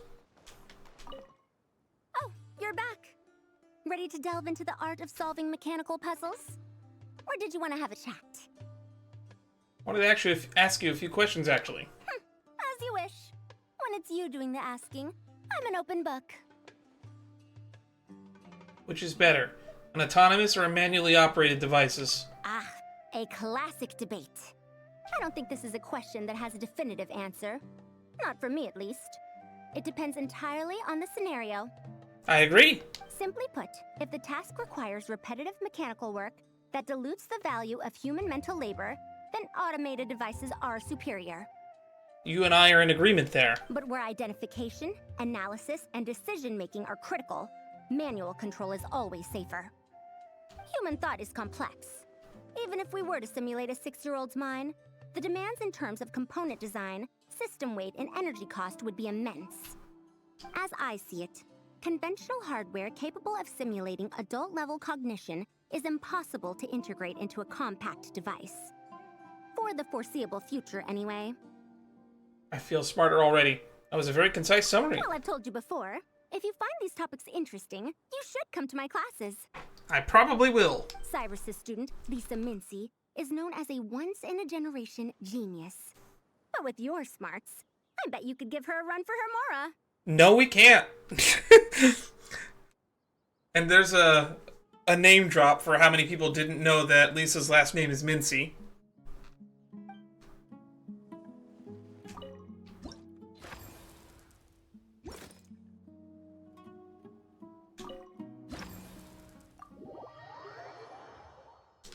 Whoops. I was going to try to talk to her again. Oh well, I guess we'll just do the puzzles. Okay, what are we doing here? We gotta use the little doll, right?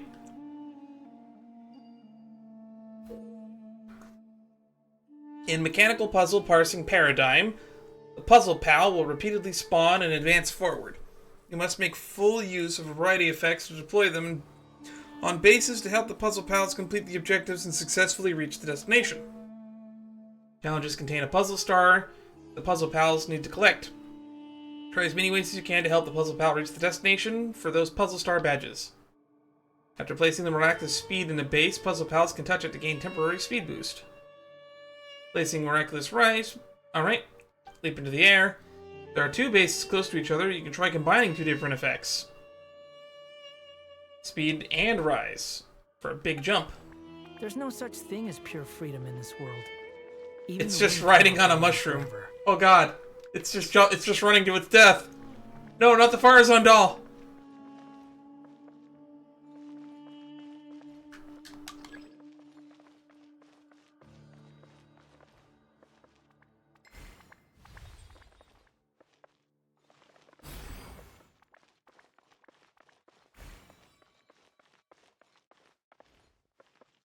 Thump.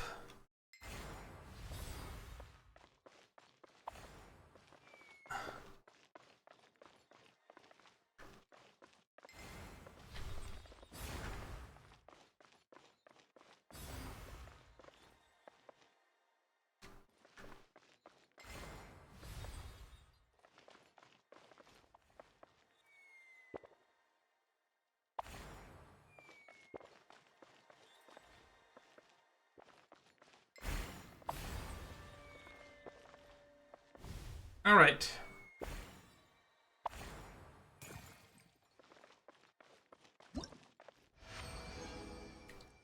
That was fun. Let's go to the next one.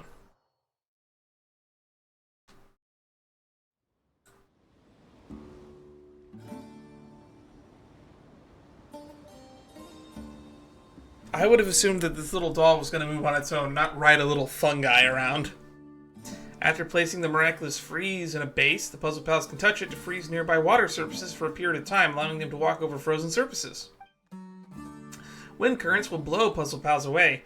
Try using Miraculous Rise to allow the Puzzle Pals to leap over them. Placing Miraculous Rise in a 2-level platform will cause it to raise by 1 level. Interesting.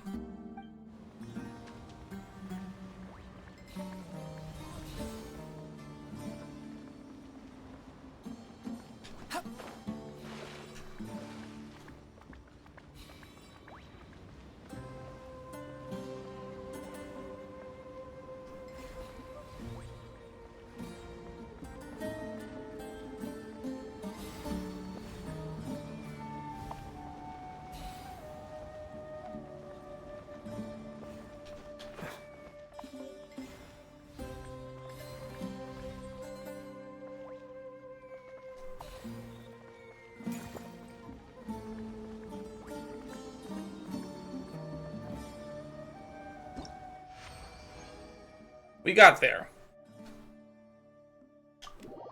In under a minute, no less. I didn't bother to check how many of these puzzles there were. I do. Oh, that was the last one. Cool. I've solved your maze, Puzzle Master. Oh, you're back. Ready to delve into... as you wish. When it's you doing the Would you asking, prefer a doll that's I'm cute an or open book. refined? Refined, naturally. Not that I have anything against cuteness. A plush little thing with big eyes and a round face. I can see the appeal as much as anyone. But at my age, clinging to such objects like a child is somewhat... undignified. You know, you're only 70 years older than me. Now, some of the newer stuff on the market is just exquisite. Made with the finest material, sculpted in elegant lines with features that glitter like gemstones. The element of cuteness is there, but it also doubles as a piece of art. Wait a second. I thought your questions were going to be academic in nature.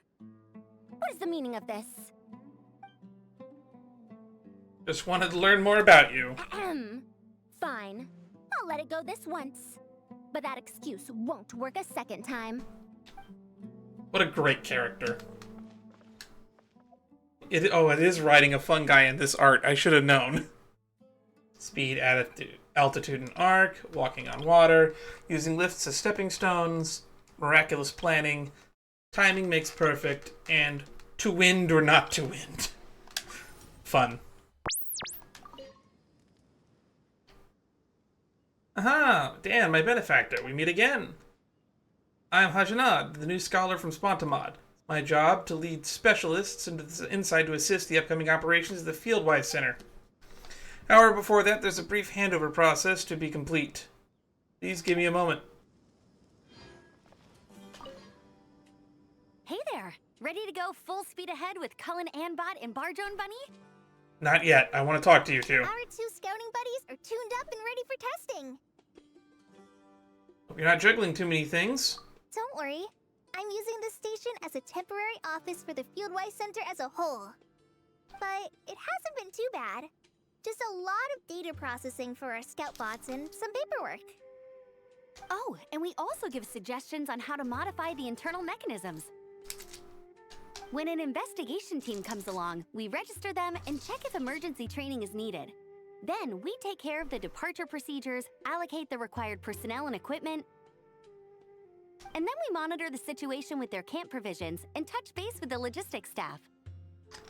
It's a lot to handle. They should pay you more. I don't mind. It's just temporary. The center hasn't been open for too long, so we're still working out the kinks. Yeah. Plus, verifying travel qualifications and keeping an eye on logistics is nothing new for me. Yeah, that's right up your alley. And the academia is sending specialists to set up a formal administrative team soon. We just have to show them the ropes. Some of them are here already. So once that's set up, and the researchers submit their certifications, we can start delegating the work. Oh, is that why these people are showing up? And then we can take a well-deserved break. Have you visited other places in Sumeru? I asked Lisa and Kaya for some recommendations before leaving, so I have a list. Time's been a bit tight this trip, but Kali took me around Sumeru City, and we had tons of amazing food.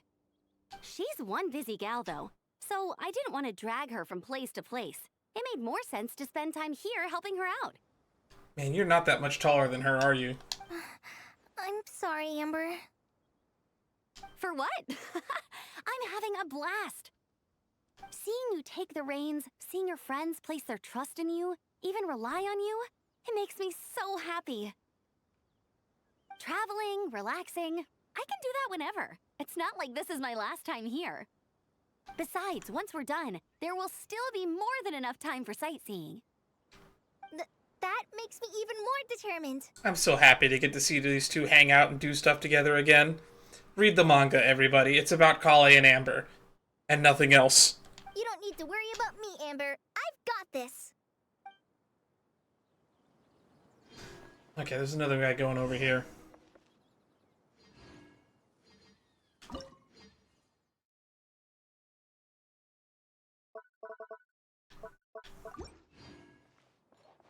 Oh. Hey, ready to do some quality assurance on our test questions? Wonderful. Yep, all you gotta do is defeat a certain number within the time limit. But hey, leave some for the trainees, okay? Okay, so we can talk to them. So if you do this event timely, these guys will be managing it. But then as we go further on, I guess they'll replace it with NPCs to manage it in case they want the event to stick around as a permanent event. We'll do Amber and Kale's thing next. Hey there! Ready? Our two scouting buddies are tuned up. Nice. Sure takes you back to the gliding test days, huh? Oh. Okay.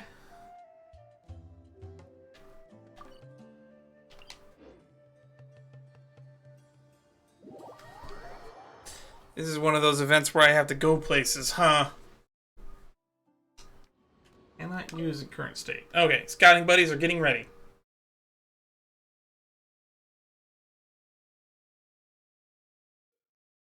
Finally, we get to play as Colleen Ambar and Baron Bunny. In the skillful scouting, you must pilot the scouting devices Colleen Ambot and Bar Drone Bunny to conduct a high-speed reconnaissance. During reconnaissance, you can press the corresponding buttons to switch between the two scouting buddies.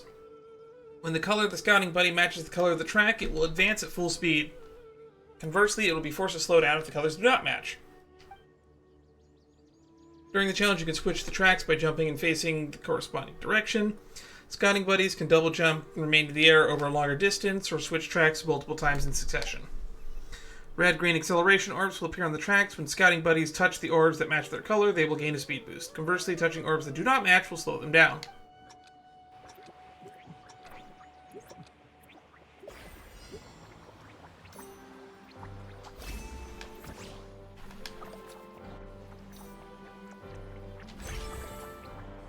This is going to be complicated.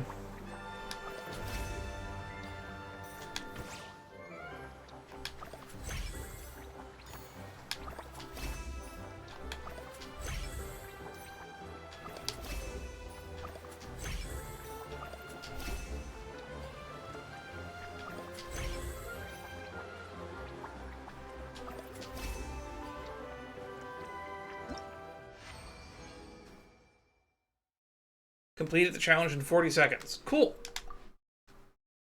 Please don't make me have to walk to the next one.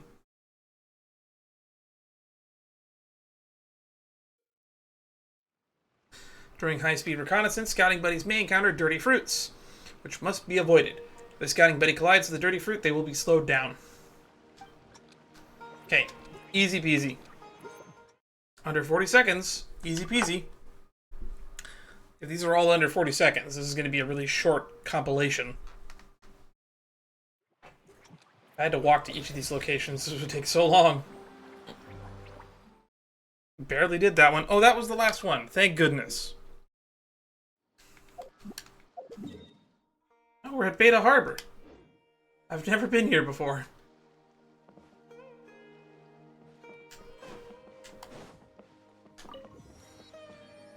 Squall and Fury. Well, glad that I'm finally gotten to visit this place for once. They added this in the patch where they added the Isle of Petrichor. And then they put no quests or chests out here. Kind of a real waste.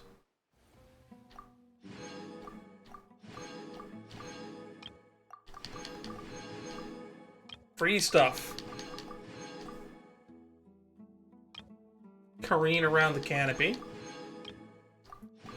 Wonders abound in the mushroom forest. Huh. I didn't get all 10 coins in this one.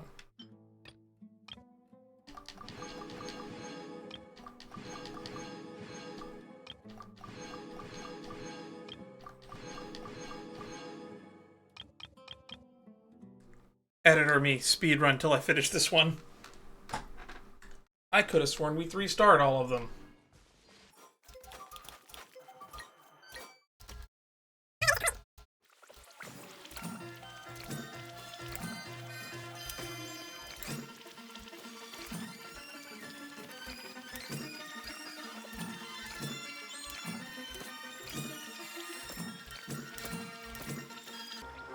Yeah, where did I miss a coin?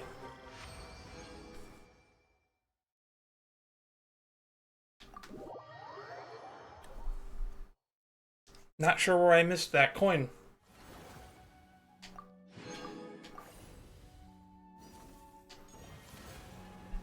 Alright, now we gotta do the annoying stuff. The combat challenge. But before we get to the combat challenge...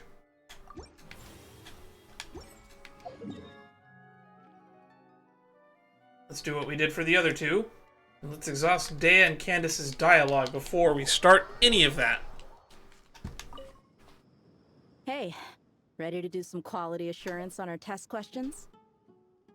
I'm not in a rush. Up for a chat? Sure. Feels like it's been ages since we last saw each other. If we'd known you were coming, we would have prepared a whole welcome feast. All new recipes and everything. All new? It's a funny story, actually. The last time I was in Fontaine, I brought a few cookbooks and some spices back with me. Oh, nice.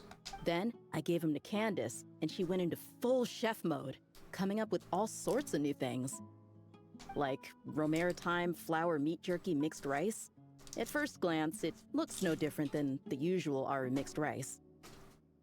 But then, it hits your tongue and, you get that delicious meat, the hearty rice, and this super refreshing aftertaste, all without being greasy. Kind of sounds like my rice pilaf. I sometimes mix in jerky, or I sometimes mix in hot dog. Some green beans. I should have done that for dinner tonight. It's a great Instead, way I have to fuel, pizza. And it's not too dry. Honestly, perfect for camping out in the desert. Chicken. I'm not against improving traditional cuisine. Within the bounds of reason, of course. After all, every ingredient is precious out in the desert. Nothing must go to waste. Why didn't you accept that outfit from me then? Fabrics are a valuable resource too. That's right, we ran into her during an event. Or was that a Traveler's Tales? Where she was in Fontaine and she talked about buying a new dancing outfit. I mean, I know I'm pretty casual and not the most fashionable, I guess. But I had someone help me pick it out. I'm sure nothing was wrong with the fit. In the end, it went to the girl in our Merc band who does the accounting. She seemed to appreciate it at least. Darn, that's kind of depressing. I did appreciate it, Dia. It was extremely thoughtful. But as the guardian of Aru Village, my goal is to blend in, not stand out. Besides, fine clothes should go to people who have an occasion to wear them. If your accountant is to represent the blazing beasts in business settings, she should have something to wear. That's why I recommended the clothes go to her. Oh, why didn't you say so earlier? I thought you just didn't like what I picked out. Well, seeing as the blazing beasts will be holing up in Aru Village for the foreseeable future, if you still want to offer something as thanks, you could bring us some bolts of cloth. I'm somewhat familiar with tailoring, and I could use them to fashion sand and dust-resistant cloaks for everyone. The fabric doesn't need to be expensive, just resistant to wear and tear. I trust your judgment on that. You're a real pragmatist, Candace. Don't worry. I'll think carefully about the shape and pattern when I make one for you. Then all will know that you are an esteemed guest of our village. I'm actually just trying to comment that I'm also a pragmatist, and you don't have to make mine fancy. Ooh, so I'm getting one too? Oh man, I'm getting kind of excited. In that case, maybe I'll head to Liyue next. I've heard you can get some really nice fabric there without breaking the bank. Yeah, but if you do want to break the bank, I hear you can get really nice fabric in Inazuma. Oh, and they've got a huge selection of silks as well, if that's what we're going for. But they've also got security in spades, so no merc work for us. We'll just be tourists. Polite, well-behaved travelers. Yeah, now that I mentioned, the Millith kind of got security on the down pat over there. Once we're done here, I'll make a plan with the rest of the beasts. Alright. So to get full rewards, we need 4,000 points. That's pretty hard to get. Realistically, we'll just go for 2,000. I'm not a big fan of the combat event.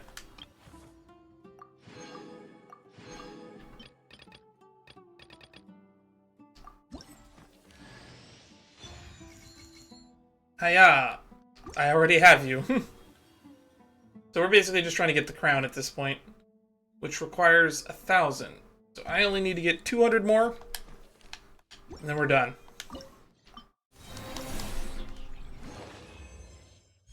All that effort for 1,000 points. Yeah, I can't really do this. Not with my teams. Combat events are definitely not my forte. Well, I'm gonna finish this another day.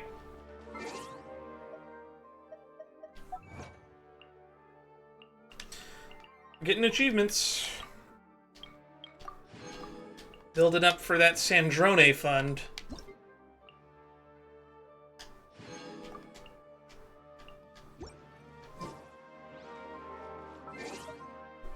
I don't know when I'm gonna have time to stream again. Probably Friday will be the next stream. I'm gonna be super busy. I'm gonna be out of town. I'm not gonna have time to work on anything other than projects till Thursday night. So, this will be the last stream for a bit. Got 7 days left to do this. And I would like to stream some Star Rail at some point. But I'm gonna focus on school projects for the next few days, and maybe in my downtime I'll get to editing so that I can hopefully get a lot of this backlog of streams out. The latter acts of the story for both Star Rail and Genshin take hours to get through. So they're going to end up being multiple parts. Probably 3 parts each. Some of them have been done, but I don't know when I'm going to finish the rest. Sometimes it takes a month, just because I'm busy editing something else. Till next time, stay safe, join the Discord, yada yada yada. Links are where links are. Stay safe out there. Alrighty, Ruins Exploration Act 2.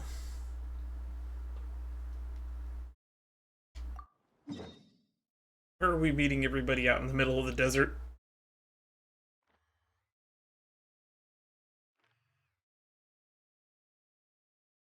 I actually think I've explored this area before.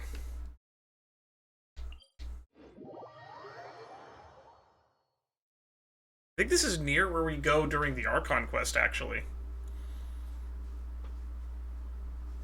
During that weird section where Dia beats the shit out of that one guy.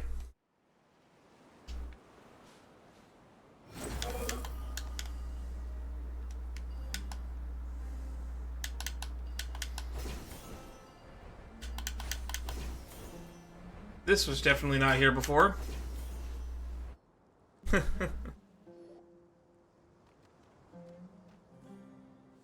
Cat?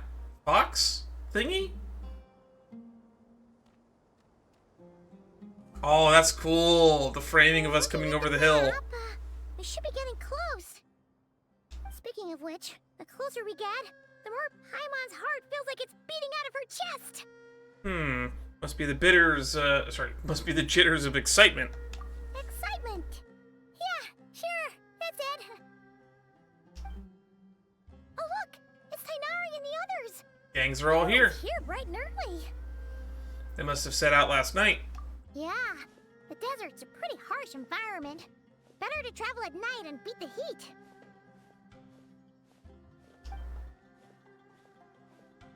Hey everyone, we're here!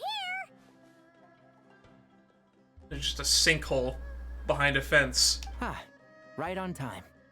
Like the desert is treating you okay so far? You don't need to worry about me. It's not too hot yet, and I'm properly hydrated. All right. We're just waiting on the 2 people Miss He was Layla dying in the last event where they brought him out in the desert.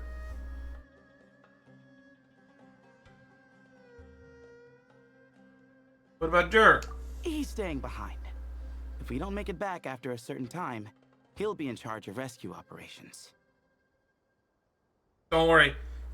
Fun fact, the Agilega nuts are a revive item. You can count on me.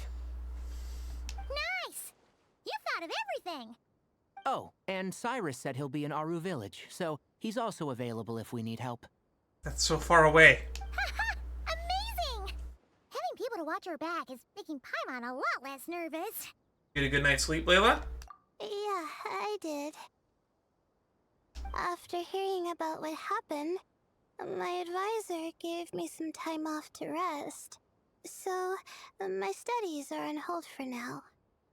Good. Then, does your advisor know you're back in the desert to investigate? Yes, but I was only allowed to come after I mentioned that General Mahamatra would be there too. Quite the reputation you've got there, Sino. What do you mean, Something wrong? You haven't said a word this whole time. Are you in a bad mood or something? Probably thinking of a pun. No. Being skilled with words also means being a good listener. I'm just reflecting on what you're saying. Oh, Hatham! Kaveh! Over here! Darn it. I was just setting up a brilliant... Yeah. I'm sure you'll find another chance. The important thing is, our scribe and our got cut off. architect are here at last. High praise. But wait, why am I renowned and not him? He's just as famous as Sino, Dia, or Nilu. Wait, Nilu's famous? I'm just kidding. That just means your level of fame is even greater.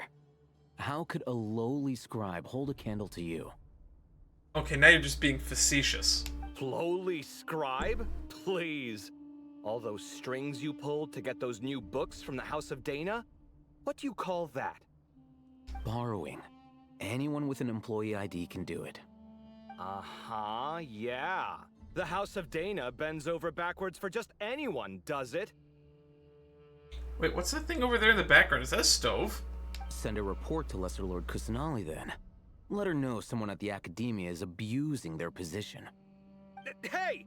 I never said abusing! History will say that they were roommates. Hello, Marak. Oh, hello to you too, Marak. Well, looks like your assistant is raring to go, Kaveh. Raring to go.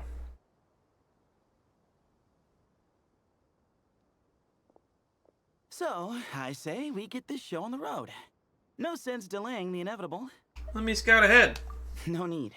We're in this together, remember? Sure. This is the entrance, yeah? Yes. Perfect. Then, if we're all set, let's get moving. Act 2, Headlong into Sands.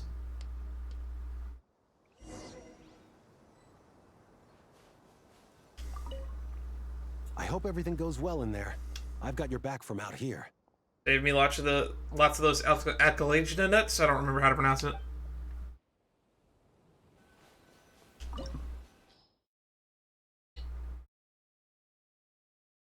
Electrodendro recommended.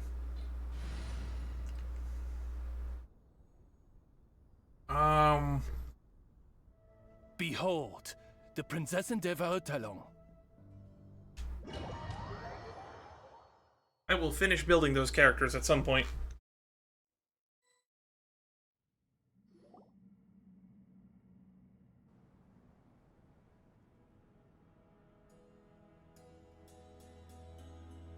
Did we just fall? Paimon's mouth is full of sand! Ugh. So that's what falling into quicksand feels like? If this was quicksand, we would have struggled to breathe. No. I think this was regular sand, and we didn't sink into it. We fell through it. Into this place. Also, quicksand is basically super buoyant, by the way. It's because it's basically really, really, really salty water. Agreed. In other words, sounds like a you problem, Paimon. Ha, very funny. No, wait, Paimon's the only one. Ha! See? What? I'm the only one with sand in my shoes? Yeah, right. Place looks like it's kind of familiar. Yeah, this is the place we saw in Nefer's backstory. It literally is.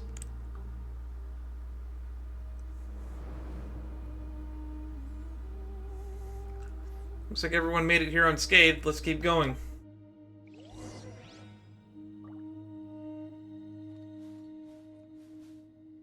Wow, I didn't expect this to tie so neatly into Nefer's backstory. The wind rises.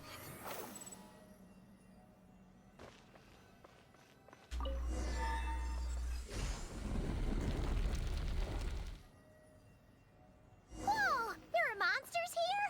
Kira didn't say anything about that. Probably means he didn't run into any. Because we're just unlucky. Not the best sign of what's to come. We'll be fine. Let's just use up all our bad luck, and we'll be golden.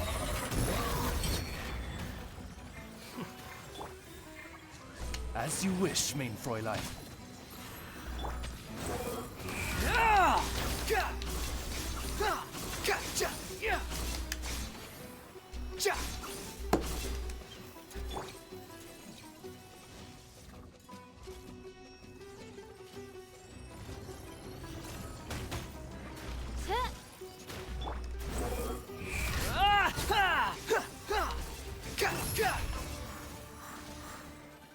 Alright, continue investigating the ruins. Too slow. Oh, that's that crystal thing everybody hallucinated once they touched. According to the other Layla, there should be a door nearby with a strange device in front of it. Ah, there it is. Door's shut, and the device seems to be out of energy. In that case, it should be disabled. At least we won't fall into the same trap. Probably remind everyone not to touch anything, though. Don't run around touching. Well, that goes without saying. Fair point. There's just one problem, though. The only way forward is through that door. Ooh! Is it time to hunt for a key? Paimon loves this part. We're really in the adventurer mode, aren't we? Don't worry. With our adventuring experience, we'll find it no problem. Let's get searching!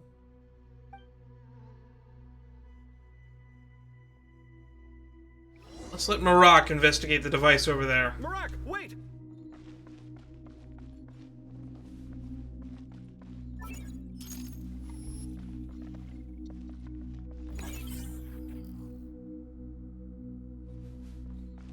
I have a feeling Marak's been here before. The wind rises. Marak seems interested in... Marak, this isn't really your old home, is it? No idea what that means, but Marak does sound pretty happy. So, mechanical life forms do have the capacity to miss home. A novel discovery. Now, we made that discovery already in Nefer's character mission / Archon quest. Well, with Marak leading the way, we should be safe, right? Let's follow Marak's lead.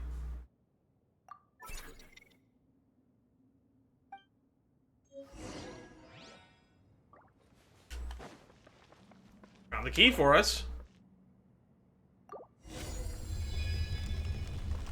Good thing you decided to join, Calvin. Otherwise, our investigation would have ended at that door. It was nothing that I did. You should thank Marak instead. I am gonna thank Marak. Thank you, Marak. Hold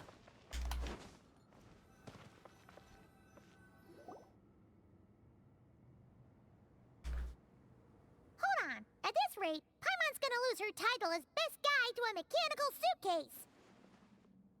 Don't worry, Paimon. Even at your most useless, you're stuck with me. Aw, thanks. Hey, wait. What do you mean, useless? Well, no weird mental symptoms so far. I'll take that as a win. Probably because we haven't touched anything yet. That said...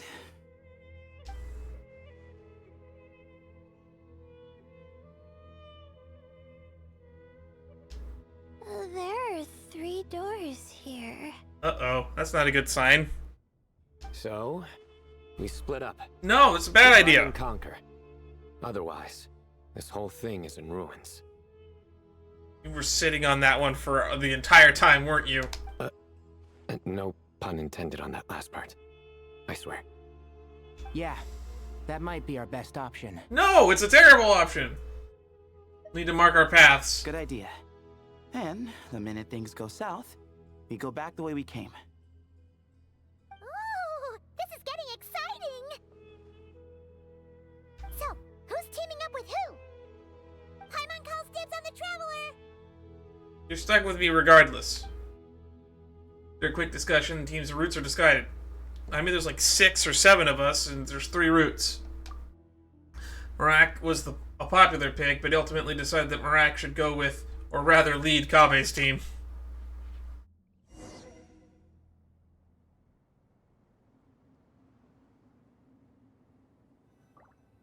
Oh! Got the Temple of Silence team over here. Yeah. Well, this takes me back. The last time we were in the desert together, the 2 of you came all the way out here to gang up on me. Oh? Sounds like someone's holding a grudge. Just what I like to hear. If you're still hung up on that last one, just name the time and place. And we'll have ourselves another thrilling... duel. You couldn't come up with a pun? Huh. What's with the awkward pause? Were you expecting me to stop you from saying something stupid? You two can have 1,000 duels for all I care, after we're done here. For now, focus on the task at hand.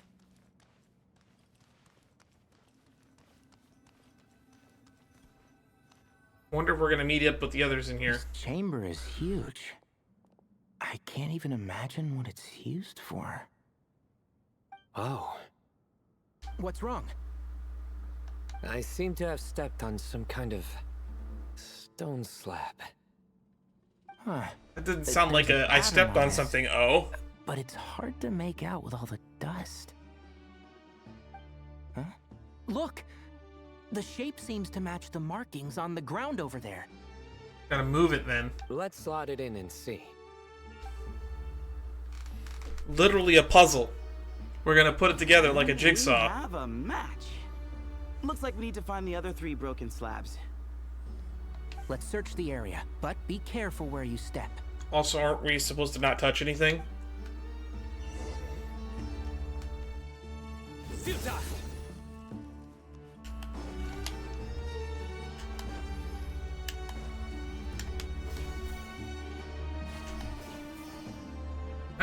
How did this get up here? Ooh, got one. Ouch, but watch out. The edges are kind of sharp.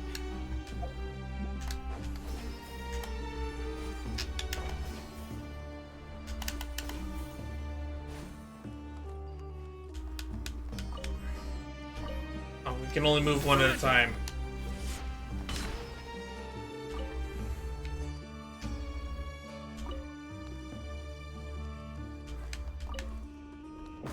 Okay, so I have to remember which one I picked up because that determines where it goes.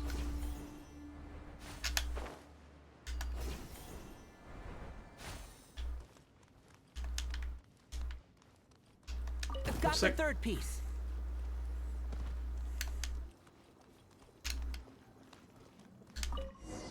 Looks like we're missing one. We just need one more. Oh, look, a cat! Look, a cat. Could it be the same one Jer mentioned? I don't think we need to worry about startling him. He doesn't seem afraid of people. Yeah. If anything, it seems like he wants us to follow. Follow the cat.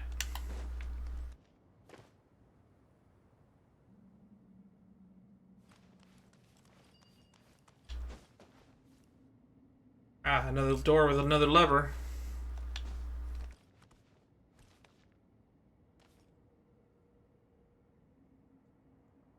We're going this way. Oh, it must be buried in the sand.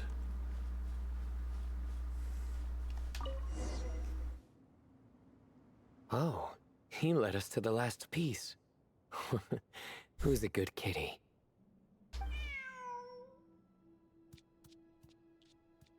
Where's it going now? Never thought I'd hear you say something like that. You've clearly never heard how the professor talks to his tomatoes, then. Actually, I think we have.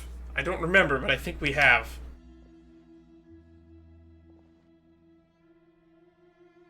Alright, well, that's that. Now, we need to figure out how to get rid of all this dust. The dust didn't come off while we were moving it? I mean, there's a fan blade behind us. Behold, the great Vayu Vyastra. That's what he said when he went to Sumeru during, what was it, Windbloom? Be honest. You've been waiting to say that for how long now? Just activate the mechanism.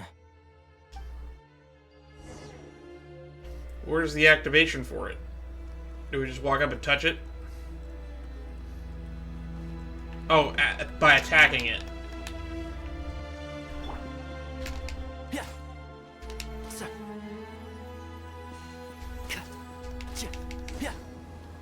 Throw a few attacks on it. Wow, that was a lot of dust. Because that does not even look like the same image was being obscured.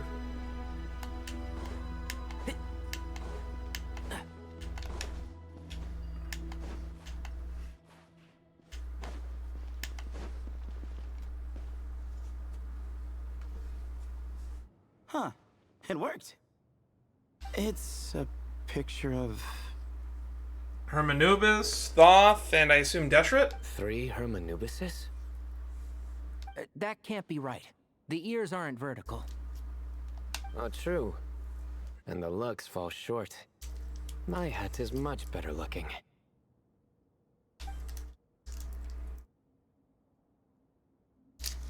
A goat, an ibis, and a crocodile. And look, there's a cat in the bottom corner, too. Oh, wow. Our botanist knows more than just plants. Riveting observation. I was just thinking.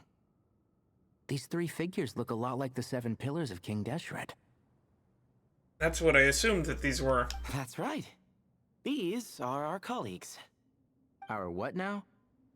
You sure about that? Just kidding. But what I meant by that is, these were Hermanubis' colleagues back then. The middle one is the Goat King Hereshef, Minister of Ministers, the god Amun's most trusted chancellor. Records say he was the deputy king of the Desert Sands, chief among the 7 pillars. Someone even more impressive than Hermanubis? I wonder if that ever got his goat. Sorry, couldn't resist.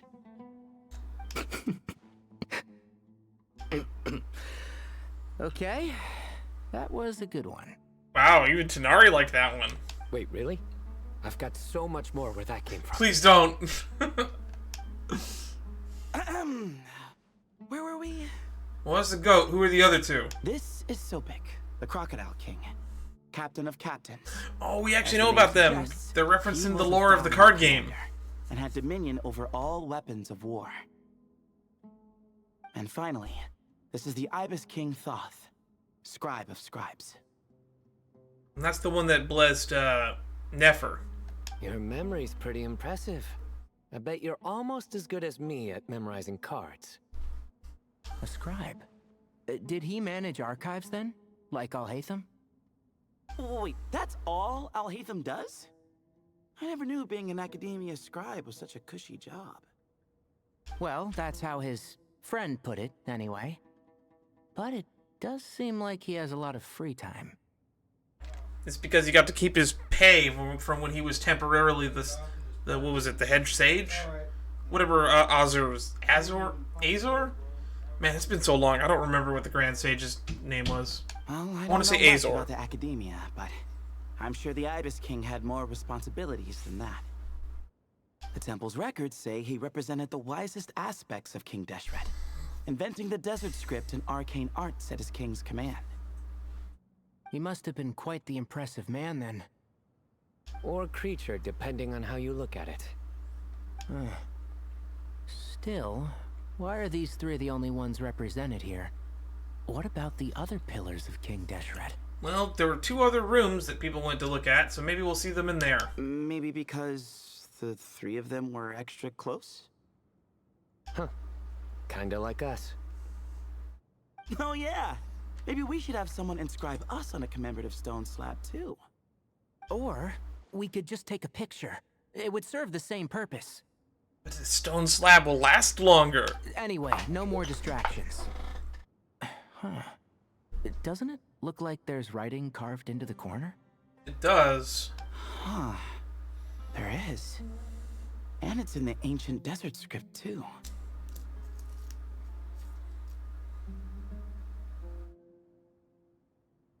Looks like the Ibis King left you some homework. Give me a sec. I'll try and translate it. The ministers are unvirtuous. The scribes unwise. The captains I'm not sure how much of that, but I think my mic is picking up a conversation in the next room over. My end is not humanity's end. Hereby bestow upon you all a far side of eternity. Aru. Wait, so they went to Aru? It doesn't sound like it was their idea. The far side of eternity is said to be the final land of dreams for all desert dwellers. But if such a place did exist, wouldn't it also be an inescapable prison? Yes, and based on the writing here, it's clear King Deshret wasn't pleased with these 3. This gift he bestowed upon them seems more like a punishment.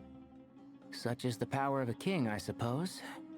Which means the goat's the one who got in the end. Huh. Yep, not as good the second time. What?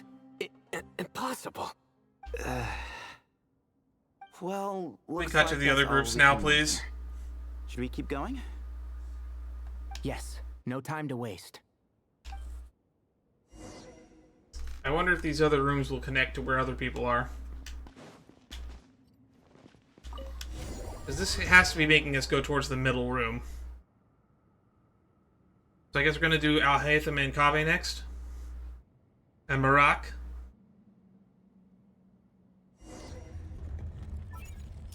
Indeed.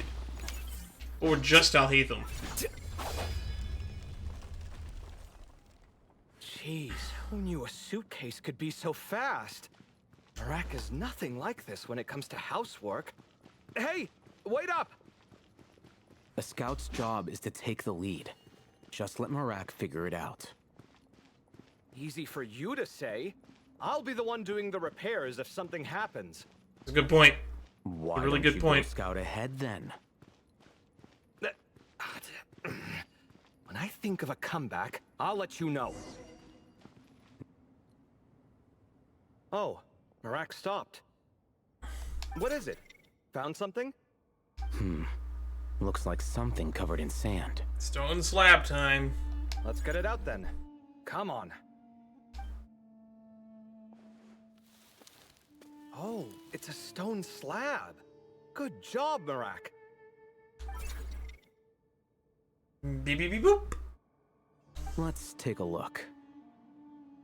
Huh. Looks like this part of the picture goes over there?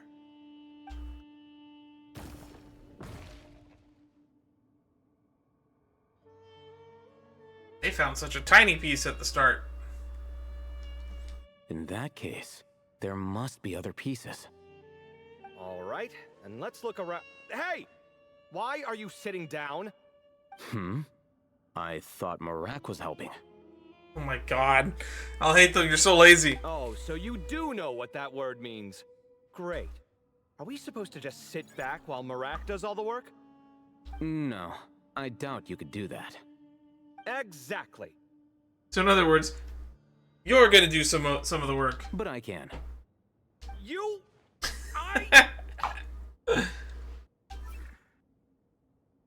God, how did these two end up as roommates? See? It's all coming back to me. How insufferable it is to work with this no-good, do-nothing... We could be more efficient, I agree. I'll work on this piece. You take care of the rest.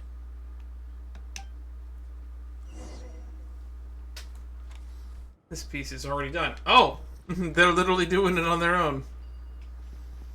Split up and search for slabs.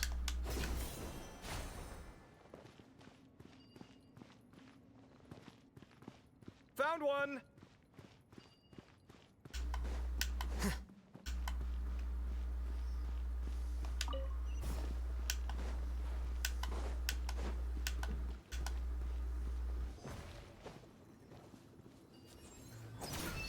Good teamwork.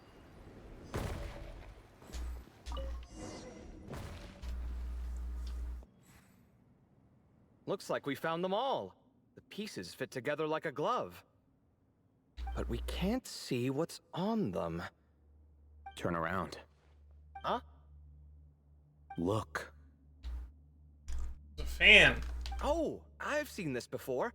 It can create strong winds. Just what we need to clean off the slab. Come on, let's... Hey! He's already sitting down. Don't worry about me. If I sit here, I won't be in the way. Oh, you don't want to be in the way? Then sit right in front, so the device can blow you straight back to Sumeru City.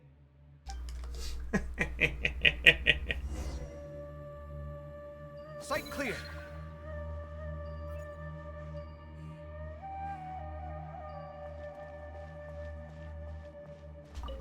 Better get to work. Good luck. What a dick. Huh. Hey-ya!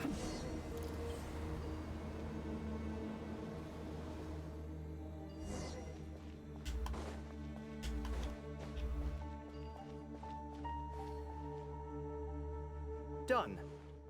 Huh. That's one big cat. And there's a shattered crown.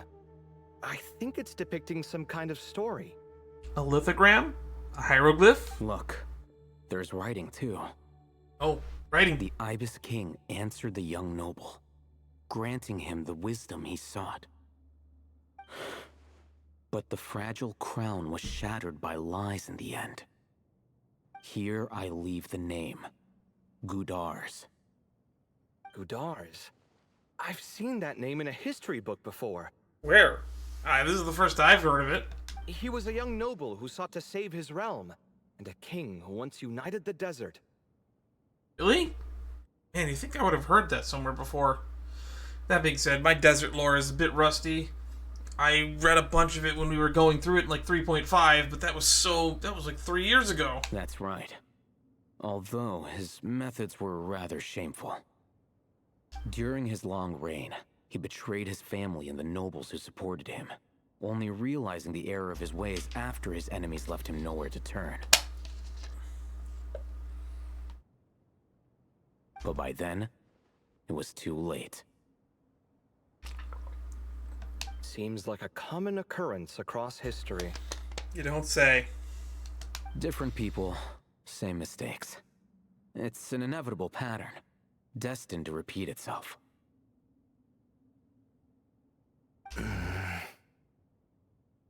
The writing mentions the Ibis King, but a cat is depicted here.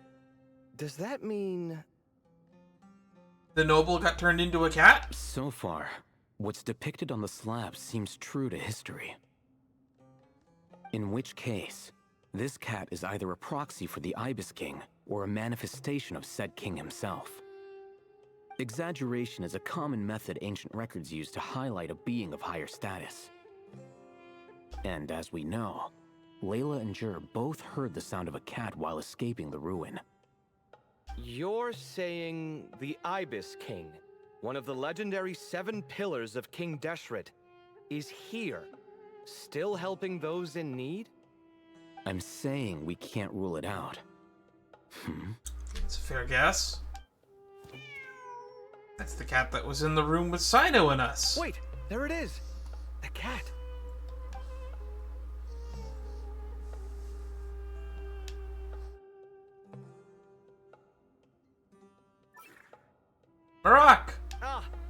track went after him.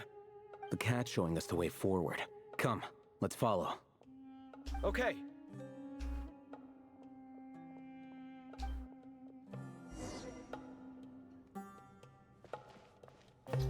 Oh, there's a door here.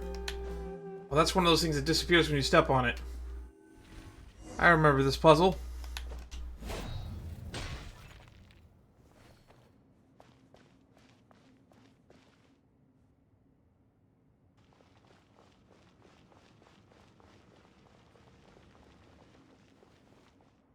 Huh. The cat's gone. Yes, but look where he led us. Oh. Another slab. Another slab. It looks similar to the last one. Return the slab, or suffer my curse.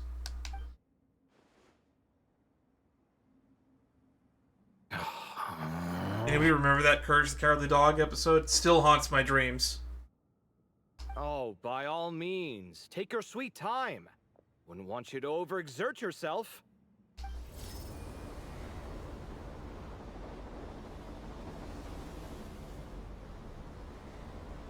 That looks like the same painting. At least on the left-hand side.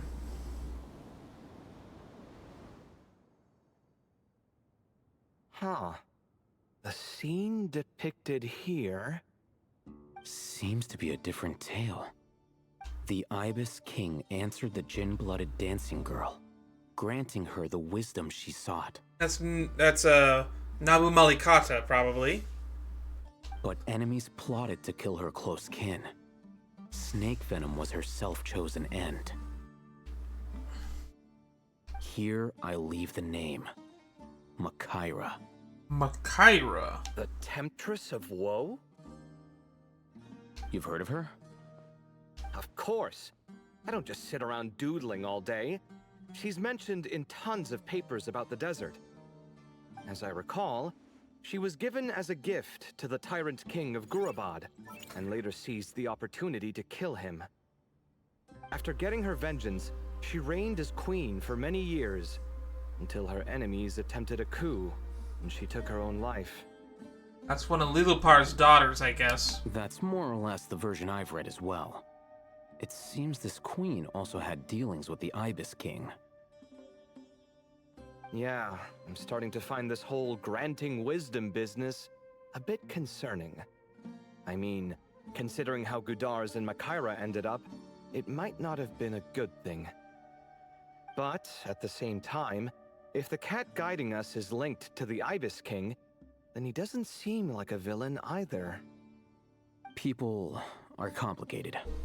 And the good and evil are relative terms. Gods, no matter their wisdom or power.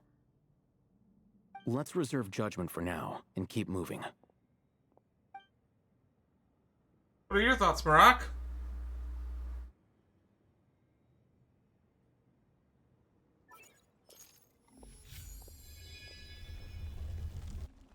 We're gonna cut to our POV now, and which means Layla is in our team.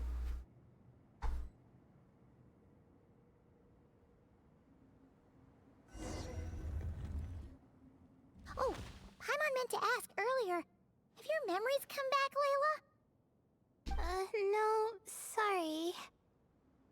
To be honest, nothing about this experience feels familiar. Besides, my focus is the stars, so I don't spend a lot of time exploring ancient ruins. Guess that makes us the senior researchers in this scenario. Stick close, alright, Layla? Okay. Also, we have the green drip on now instead of the orange.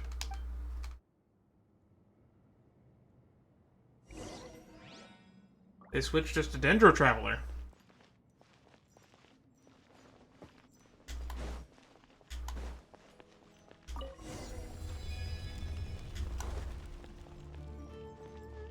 Just a heads up, I probably would have started us in this room instead of having all three groups start in that room when the others aren't there. Just for continuity's sake. Wow. What a tall ceiling. such a big place. It's so empty. Like no one ever lived here. What if somebody died here? Sure must have You ever been think about boring that, to live in Paimon? ancient times, staring at ceilings all day. Now that you mention it, I've heard some people used to draw star maps on their vaulted ceilings. Some might even make them transparent to better observe the movement of the stars. It sounds so nice. Stargazing from the comfort of your own home. Wait a second. I think I see something up there. It looks like a bookshelf. Huh? How is Paimon supposed to do that? Oh, right. Flying. Duh. Alright. Sit tight, everyone. Adventurer Paimon will be right back. We're actually gonna have Paimon fly and do something.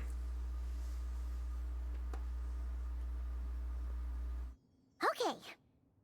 So, there's nothing super special up there. Just a couple of shelves, tables, jars, and scrolls. And a whole bunch of dust, dirt, and sand. You really want to search through all that stuff? The more dirt, the better the treasure. Well, when you put it that way... Come on then, let's see what we've got. Paimon's hoping for something super valuable. A little high up, so be careful. Thanks. I'll stick close. Not now.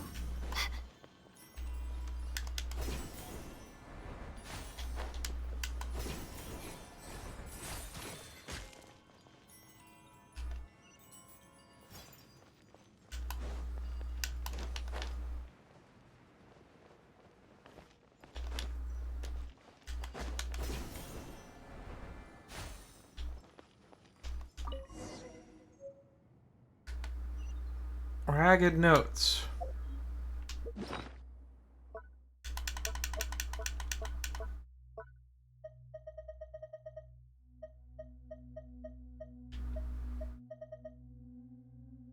Notes salvaged from all over the ruins. Based on the state of fragile yellowed paper, they appear to have endured the passage of many, many years.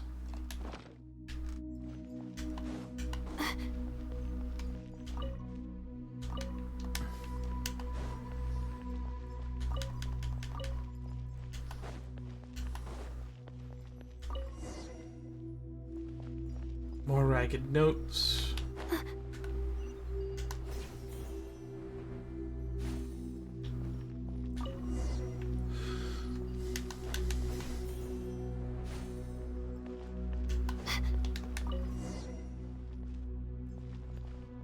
Alright, what do we got? I think that's everything. Most of the documents are in the ancient desert script, except these ones. These seem old as well, but the handwriting makes them stand out. Ooh, and there's dates on them? Right! Let's arrange them in chronological order before we read through.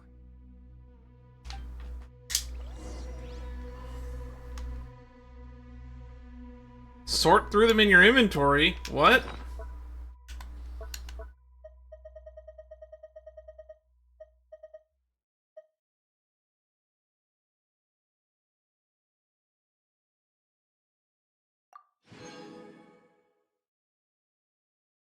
Alright. Notes with matching handwriting that have been painstakingly arranged in chronological order. They appear to chronicle a certain person's adventures in this place. 4 pages. As luck would have it, a previously unrecorded ruin came upon me by chance. This is proof positive that my efforts to overcome the relentless obstructions of the Mahamata have all been worth it.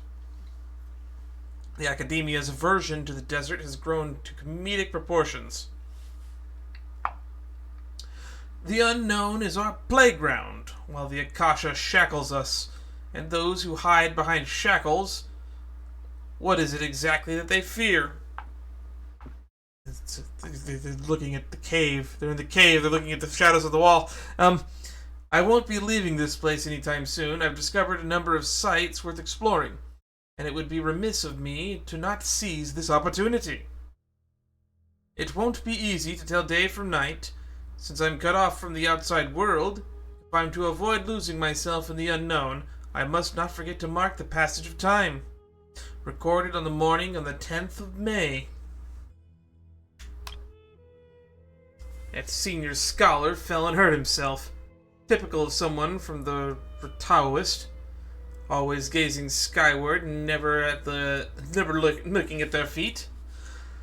I'm guessing the obscuring cell must have been one of the King Deshret's prized creations, judging by how many of them there are around here.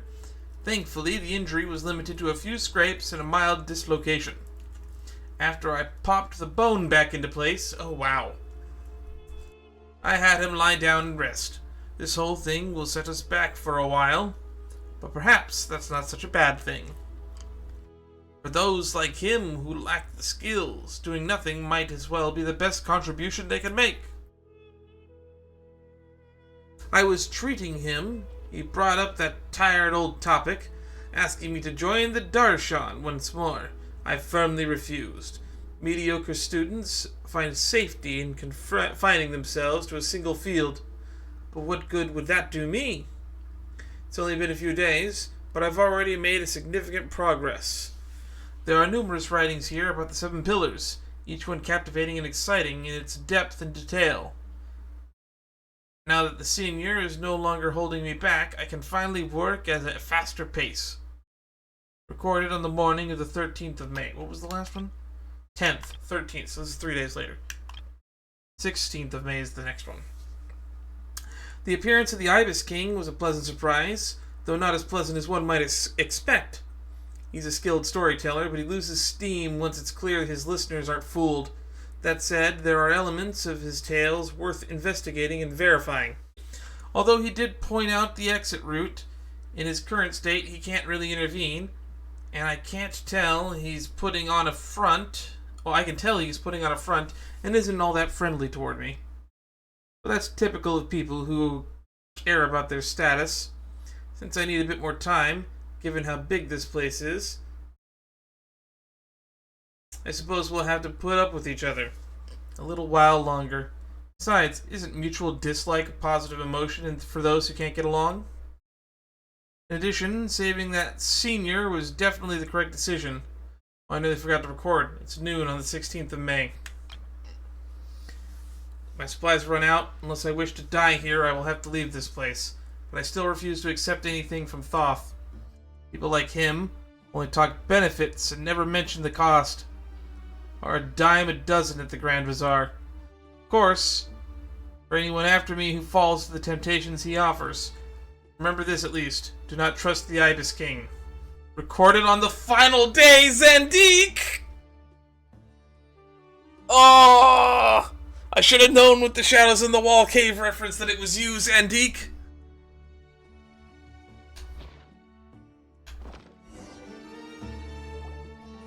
It's Dottore, for those who don't know.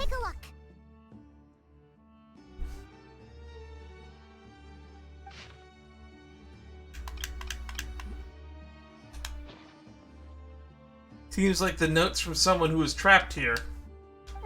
Maybe this person fell in by accident, like Mr. Jur and me.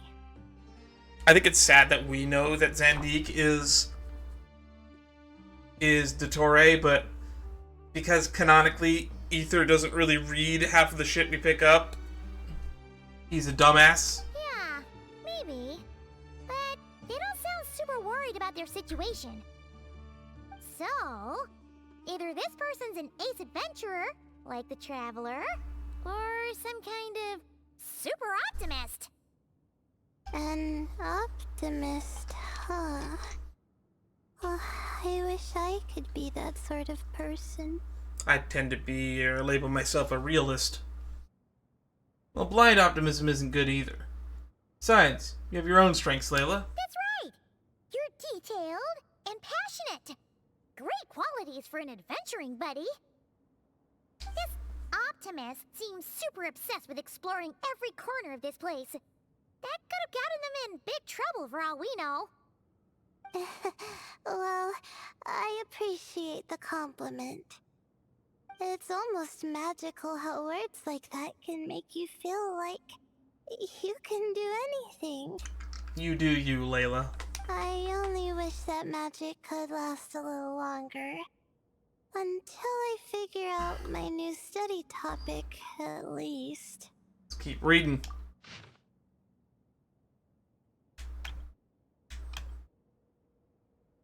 Oh, looks like you were spot on, Paimon. See? Told ya! That's what happens when you don't think things through. And all this talk about seniors and juniors, he was a student just like you, Layla. Whew, he sure talks a big talk for a student, though. You'd think he was some kind of old scholar instead. Does Layla know the name Zandik? Huh. What is it? Did Paimon say something wrong? No, not at all. I was just thinking, and this might sound rude, but the way this person speaks is just so... Cold? Is this how the Traveler's gonna finally put two and two together to figure out that Zandik is Totore? You noticed too.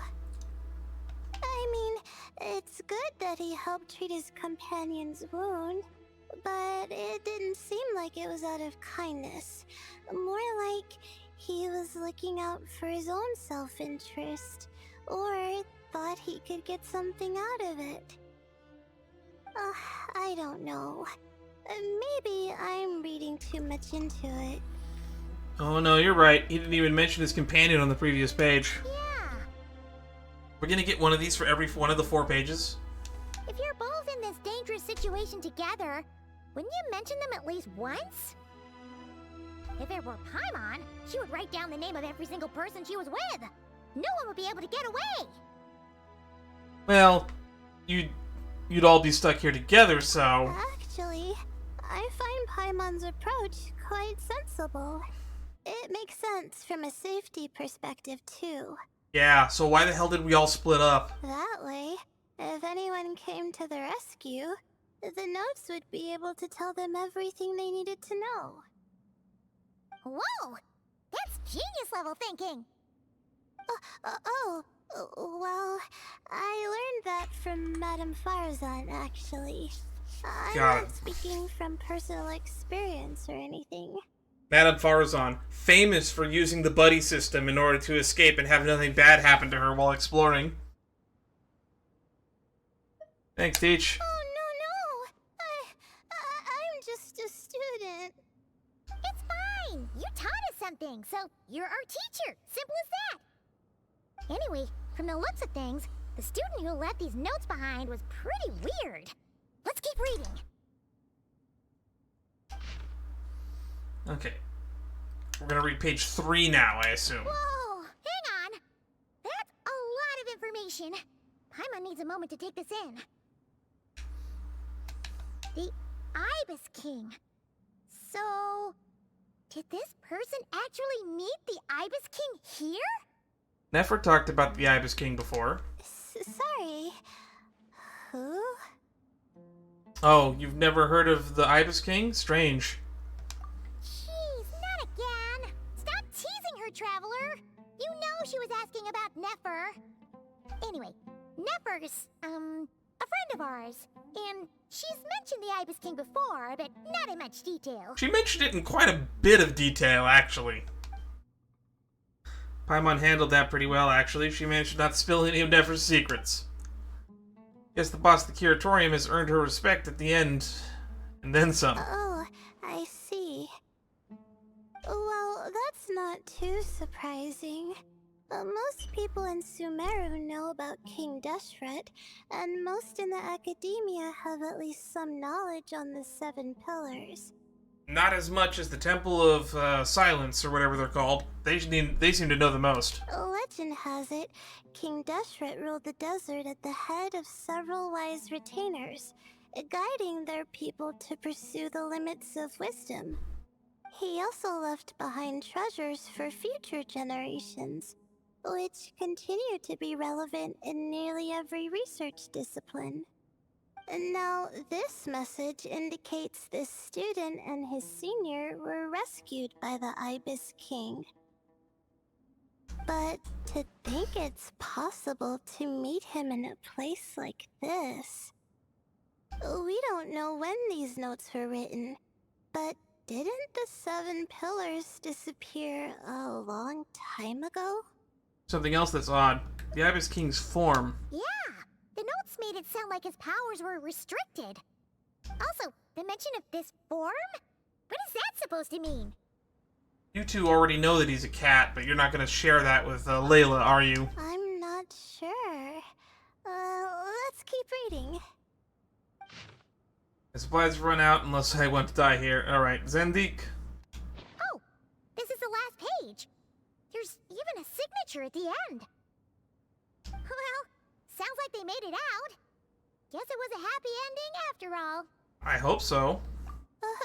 Wait. But it says, the Ibis King cannot be trusted. Huh. Our friend said something similar. That the Ibis King was a liar.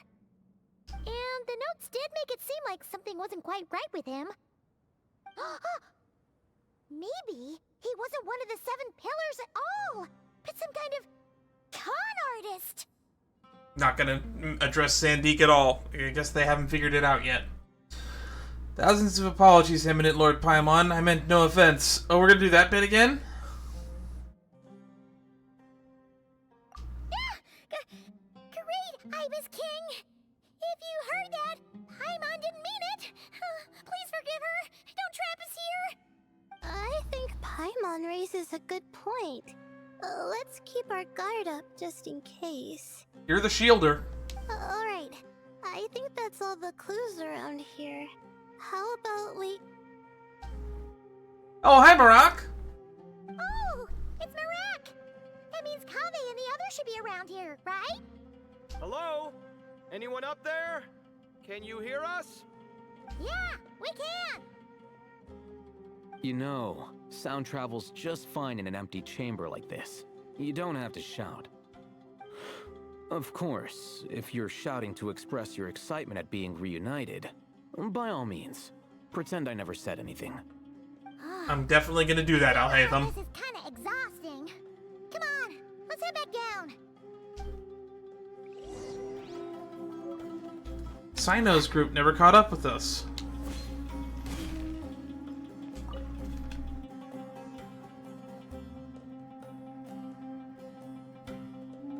That staff he's holding is kind of creepy looking with the head on it.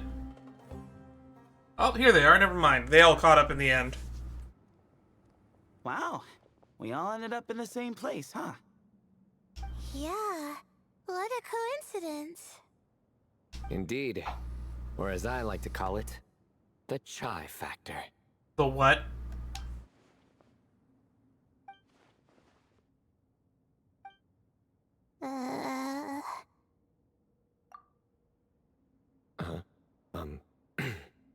No reply?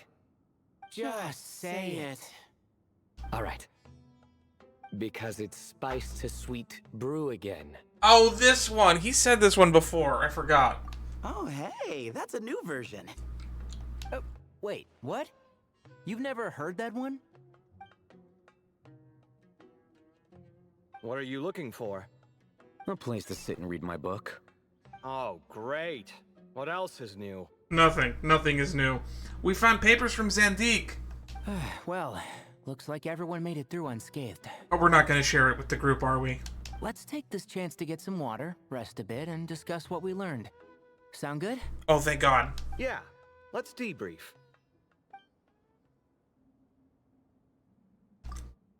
Turns out Sino actually did bring some spiced tea. God damn it. Okay, so we all learned a lot, but it feels like we ended up with even more questions. Yeah, but one thing's for sure. This place is tied to the Ibis King in some way. Hey, Sino. You're the current representative of Hermanubis. Can you call him up for a sec? Of course. Just let me sense his presence.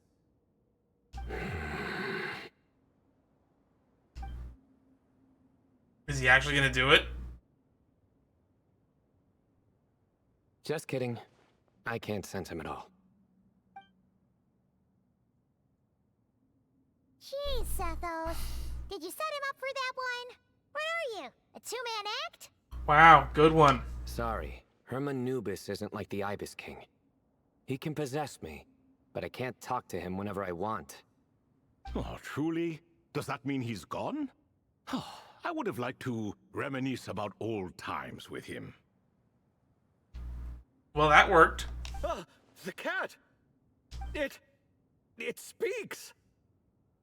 Of course it speaks. In fact, it is not an it at all. You do me a great offense. Darn, I was hoping he'd be voiced by Brian George for some reason. I got my hopes way too high for this game, though. Brian George was in Diablo 3 as, like, the narrator of a lot of the lore, and it was amazing. Esteemed cats, sir? Marak! Oh, this little contraption is still here. Contraption? No, this is Marak. Which means you do his assistant a great offense. Huh? Well, I didn't mean... Well, I apologize. Alright. So we got the... Oh, you could have did it too, cat. I wasn't referring to this Marak, but rather the thing that operates it. King Deshret was quite partial to it. I have forgotten what it was called. It must have had an official name, albeit in the old tongue. Even if I did remember, I would need to translate it into modern language. Like a core? It's not important. Marak's a fine name. Even better than the original, if you ask me. Who thought of it? And the remodeling, quite well done indeed. This Marak looks much happier in its current form. Oh, and the components should have model numbers written on them. You can look them up if you're curious. This cat talks a lot. I'm digging it. Quite the one-sided conversation. Well, none of you were saying anything. Is this what the Ibis King was like? Probably. He seems quite eloquent. I wonder if he plays cards. Ugh. Ha! I knew Marak was a great name. Go me. Let's see, what page was I on again? Should have brought a bookmark.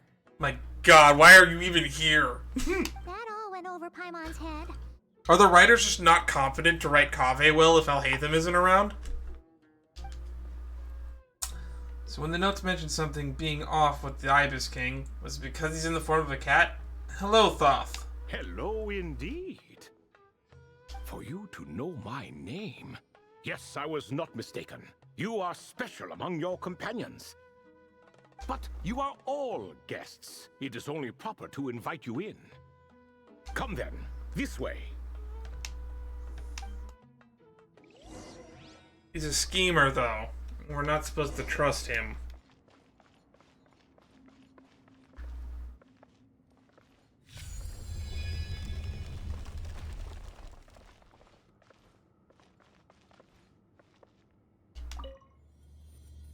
Elevator going down, I'm assuming? Yep, down it is.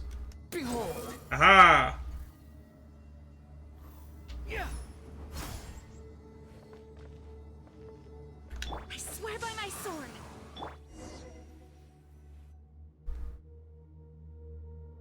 Oh, there's more cats in here.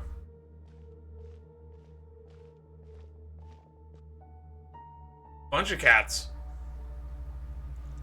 Welcome to my humble abode. Oh, your house sure is spacious, Lord Ibis King. I fear it's not quite what it used to be. In fact, it has long ceased to be my home at all. It belongs to the descendants of the cats I once raised. Such adorable creatures, aren't they? Take the one I'm borrowing here, for instance. A chubby fellow with such lovely fur. Never thought that a bird would be a cat lover. Anyway, tradition dictates that a special guest such as yourself be presented with a gift. Alas, it's a first-come, first-served basis, you see. I fear with the passage of time, none are left. What? So the treasure's gone already? I think Nefer has it. It's the chess set. Treasure, you say? Not an inaccurate description. Gifts and treasure, are you talking in the literal sense? Yes, and no. I have the power to grant gifts inaccessible to the masses. The only requirement is answering a question. Not a bad deal, yes? Of course, my questions were given Not a unto bad me deal, by yes? King You mean Deshret, not a bad deal, who no? in turn received them from the Mistress of Flowers. There are 3 and no more. What causes our rise and fall? What obliterates love and hate? What determines truth and falsehood?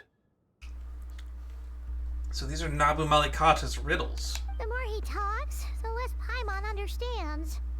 I see. That must mean Gudars and Makaira managed to answer 2 of the 3. Another who understands. Oh, so that's the event those 2 slabs are depicting. Ah, priests and their records. A singular obsession, and quite boring too. After being imprisoned within Aru, I could, on occasion, take the form of a cat to converse with those around me. But I despised speaking to them. No conversational skills whatsoever. Now, humans like you who stumble in here from time to time, you are much more interesting. That's my family asking me when when we're gathering for Thanksgiving. Hold on, we're getting off topic again. The 3 questions you just mentioned, what are they for, exactly? He already told us, Paimon. Get all 3 right and you get a gift. Ah, that is a story that begins with King Deshret. Oh no, this is gonna be a long one, isn't it?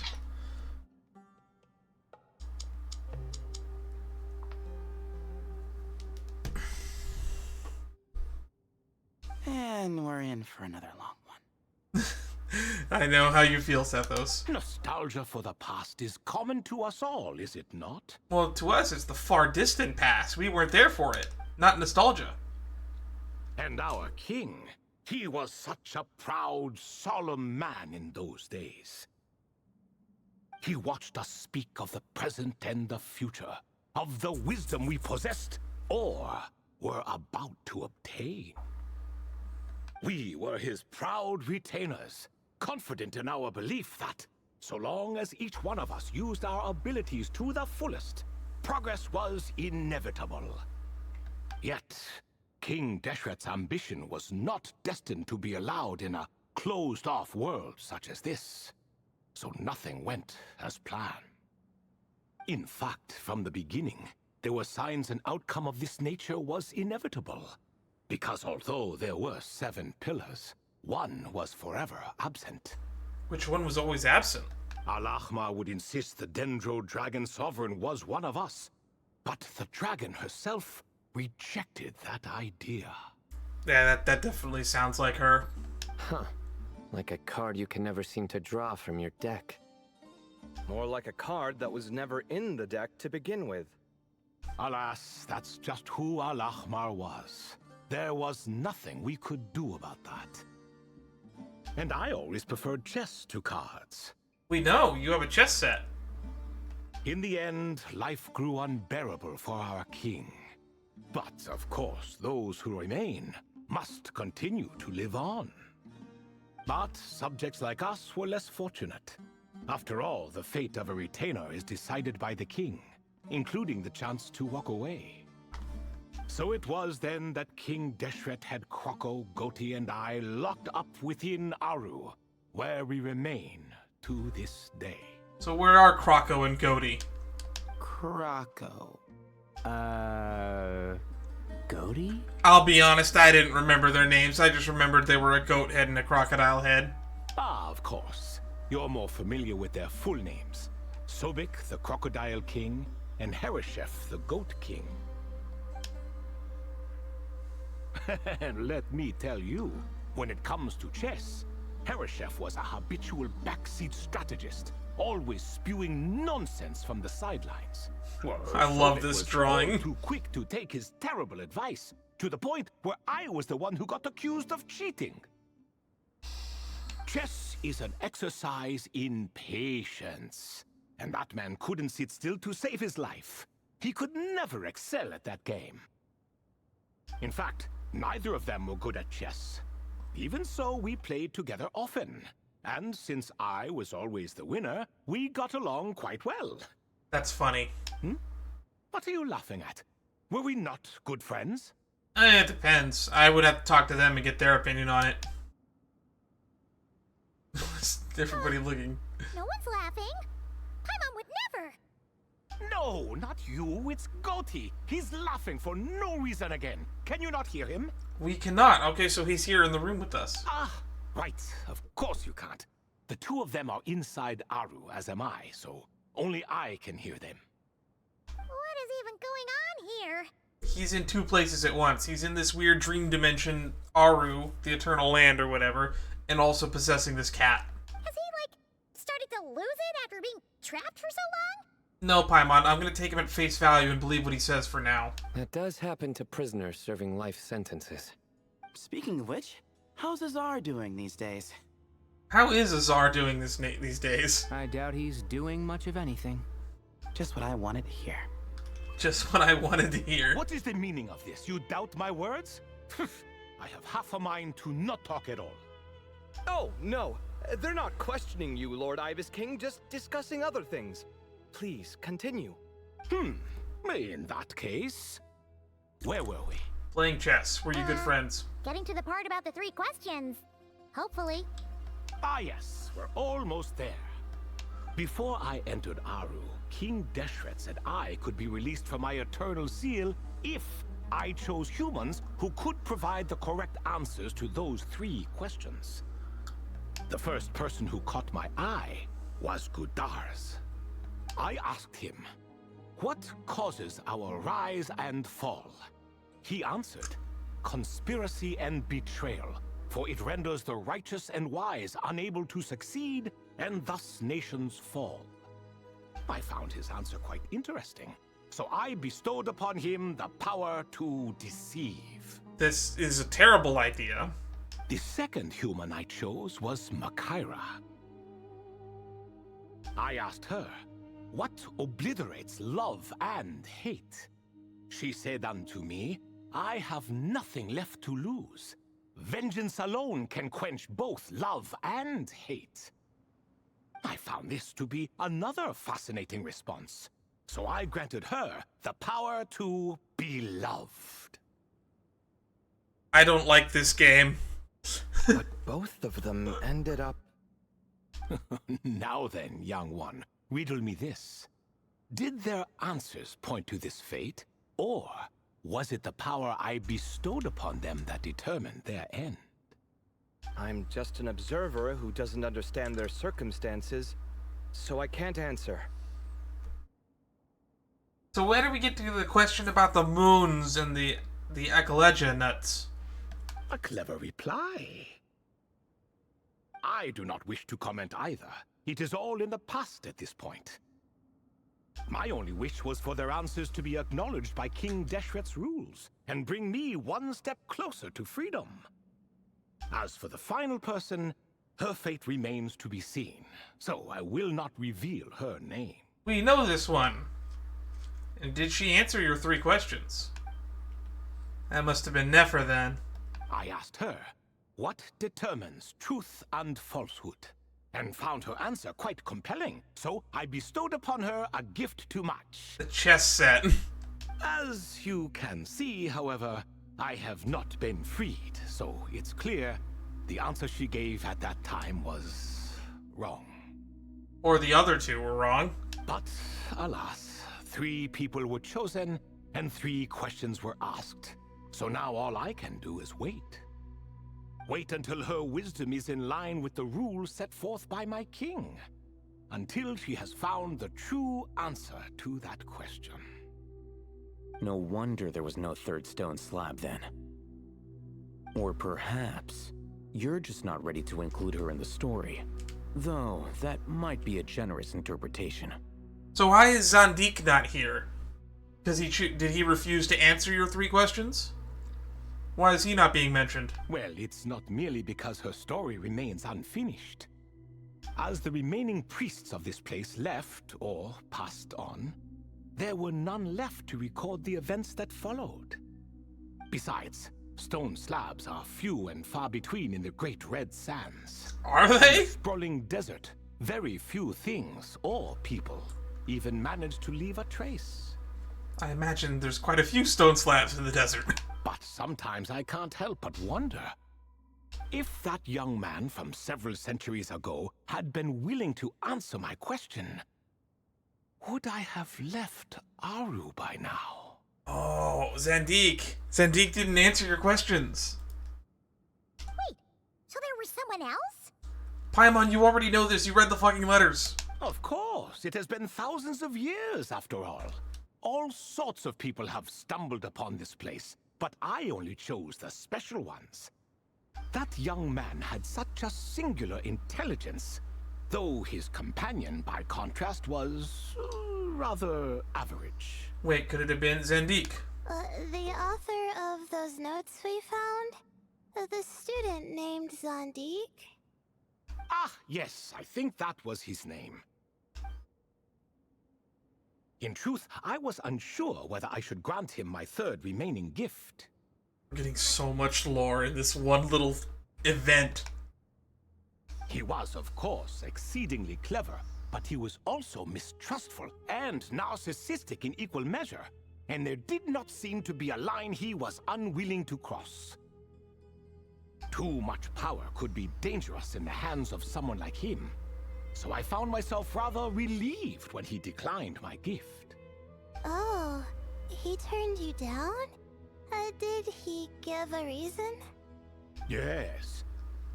He said he didn't need it. Oh, Zandik, never change. Actually, please, Zandik, please change. We need you to change. We need you to be playable. I still remember the look in his eyes.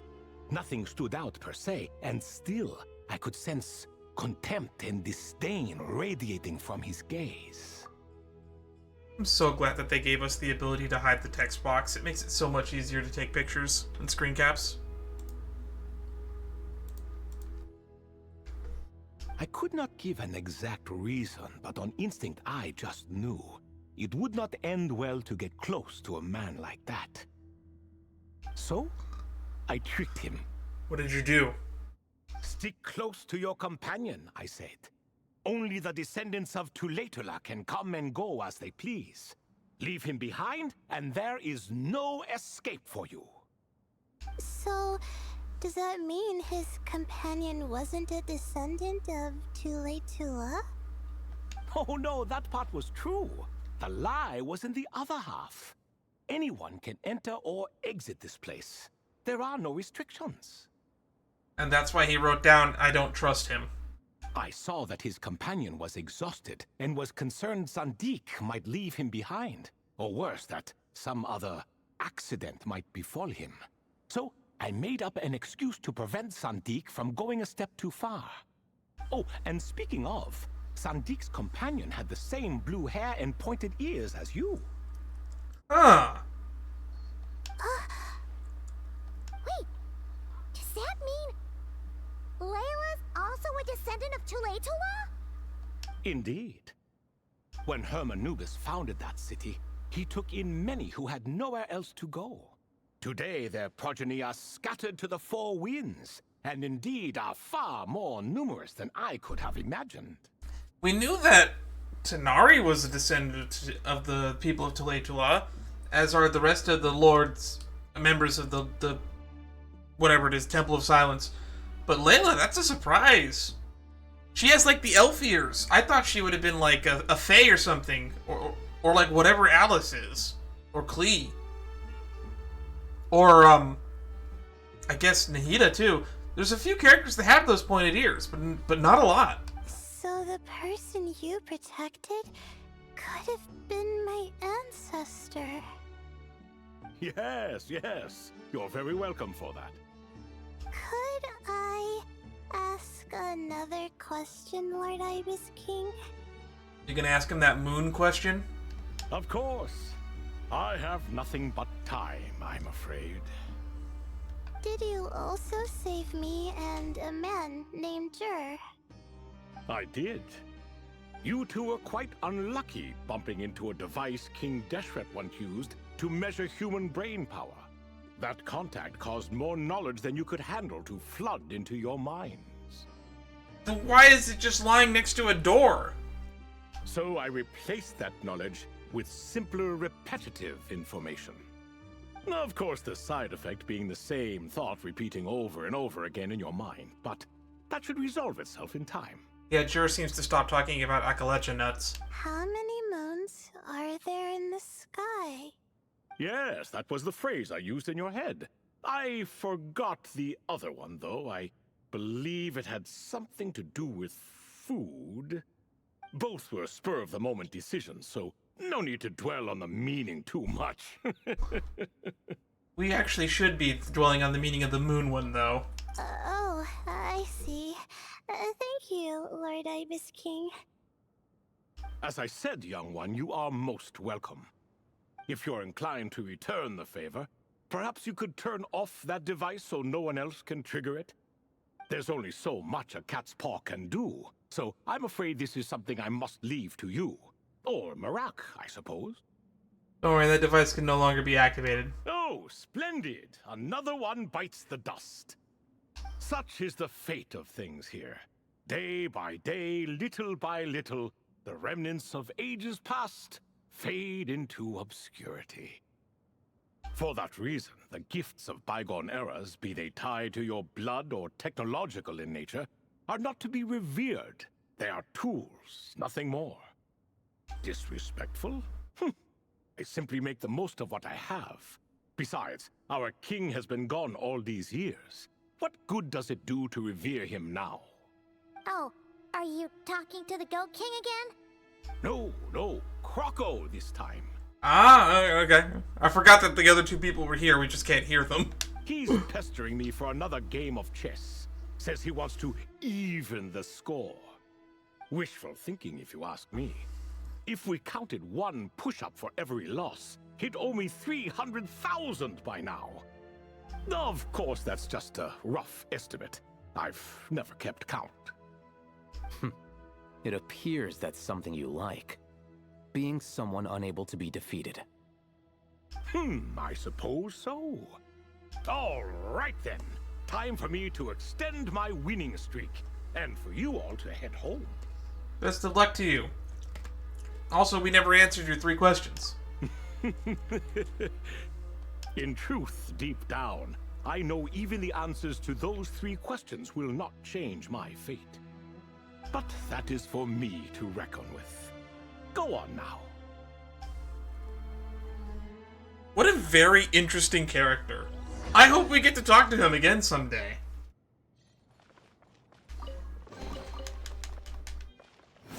Search for it. Yeah, there's just cats in here. Too slow. I like the purple one. Anywho, let's get out of here. Excuse me. Do you even know what time it is? I've harvested 3 crops of tomatoes while you've been gone. Hi, Sino's dad. How you been? You're exaggerating, Professor. I'm making a point. There's a difference. The sincerest apologies for keeping you waiting, Professor Cyrus. Our mistake. Please accept our apology. See, that's what I call manners. Now, are any of you hurt? Nope. It went way smoother than we expected, actually. I presume the investigation is complete then. Come, tell me all about it. We got to talk to Thoth.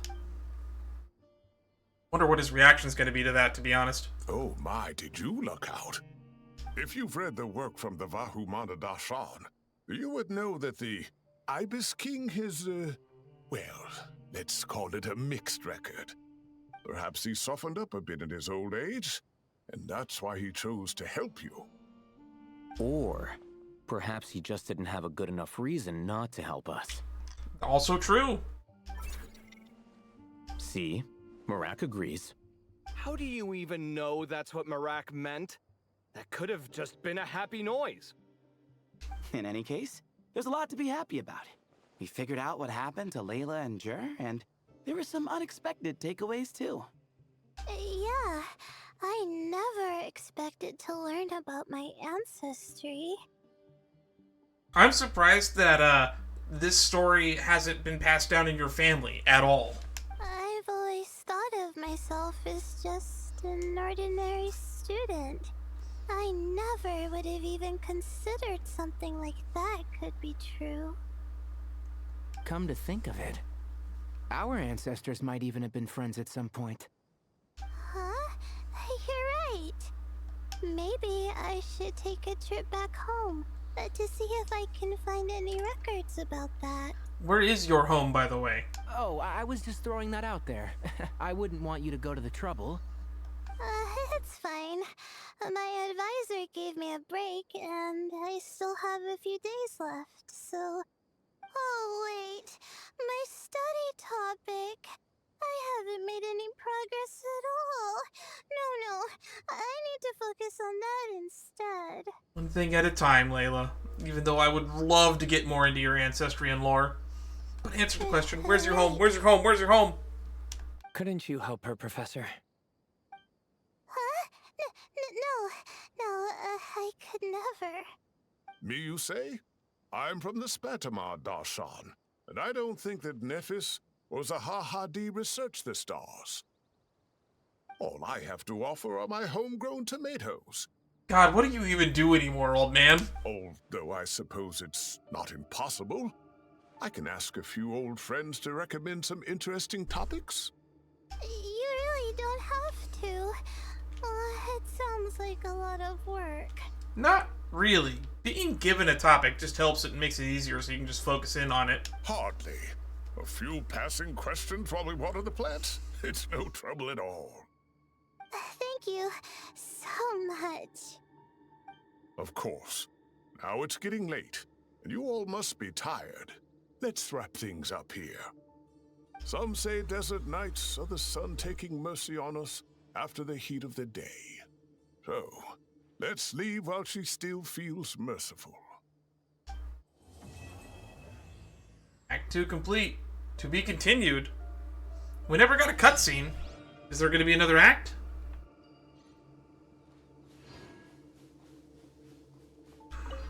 You made it back safe and sound.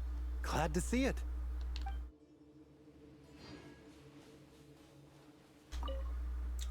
Danger, quicksand, keep away. That's it. And then we have the dance event, but we'll save that for... I don't even know if I'm going to do it, to be honest. This has definitely been super interesting. Layla is a character I would love to learn more about, and I definitely, probably, might do her companion mission, her hangout event, at some point. I'm still not entirely sold on doing it. But, this was actually a pretty decently length story mission, too. It was like 2.5 hours, give or take. I split it up across multiple streams, but... nonetheless, it was something that I actually really enjoyed. Ad Astra Abyssum. Thoth was amazing. Thank you I for definitely completing hope we get to today's see more of commissions. him in the Here future. is your reward. Anywho, we're going to take this time to switch games. We're going to switch into Honkai Star Rail. I'm going to finally check out and see what the... hang on, there's people over there.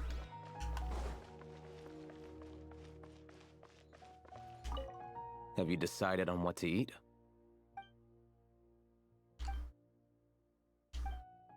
No, he is not. Fine. I'll go ahead and order then. Hey! Wait a minute! We waited almost a full minute already. So, when you do the thing where you pretend not to hear a question if you don't want to answer, it works like a charm. But not when I do it? That's because you have to use it on the right person. Besides, you really think you can use my own tricks against me? Well, now I wonder if Layla's standing somewhere nearby. Oh, they are in front of Tanari's house. You don't make it out to Gandharvaville often, and there wasn't time for visiting earlier. So why don't you stay a few more days? Sure. Got anything fun planned? Not really. We usually just go camping, do a little fishing, have a barbecue, things like that. Oh, and we invite the Traveler along too if he's in town. Nice! I love camping. And a barbecue is a must. Don't get too excited. You might not know this, but Tighnari doesn't use seasoning when he grills. The monster! Huh? No way. Don't listen to him, Sethos. I prefer a clean taste, but you can put on as much as you like. You could have at least played along. You've changed, Sino. That was just mean, man. Man, it's a shame Hat Guy hasn't been around lately. Or I'd invite him to join. He's the perfect buffer for your nonsense. I wouldn't mind him tagging along either. It's just a shame he doesn't play cards. Of course he doesn't. Do you want to know why? Absolutely not. Seriously though, where did he go? Has anyone seen him around at all? He's probably in Nodcry by now. I heard he's taking care of something in Nodcry. He is! Oh, well, I hope it all works out.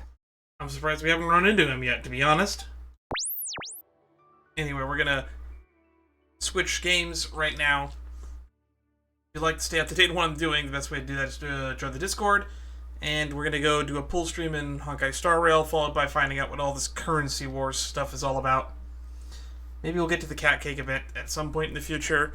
I still have a ton of editing of previous streams to get to before I actually want to stream too much further, but at least I caught up with all the stuff that I want to get done in Genshin before Luna 3 comes out. In fact, as of the time of me recording this, Luna 3, I believe the special program was this morning. It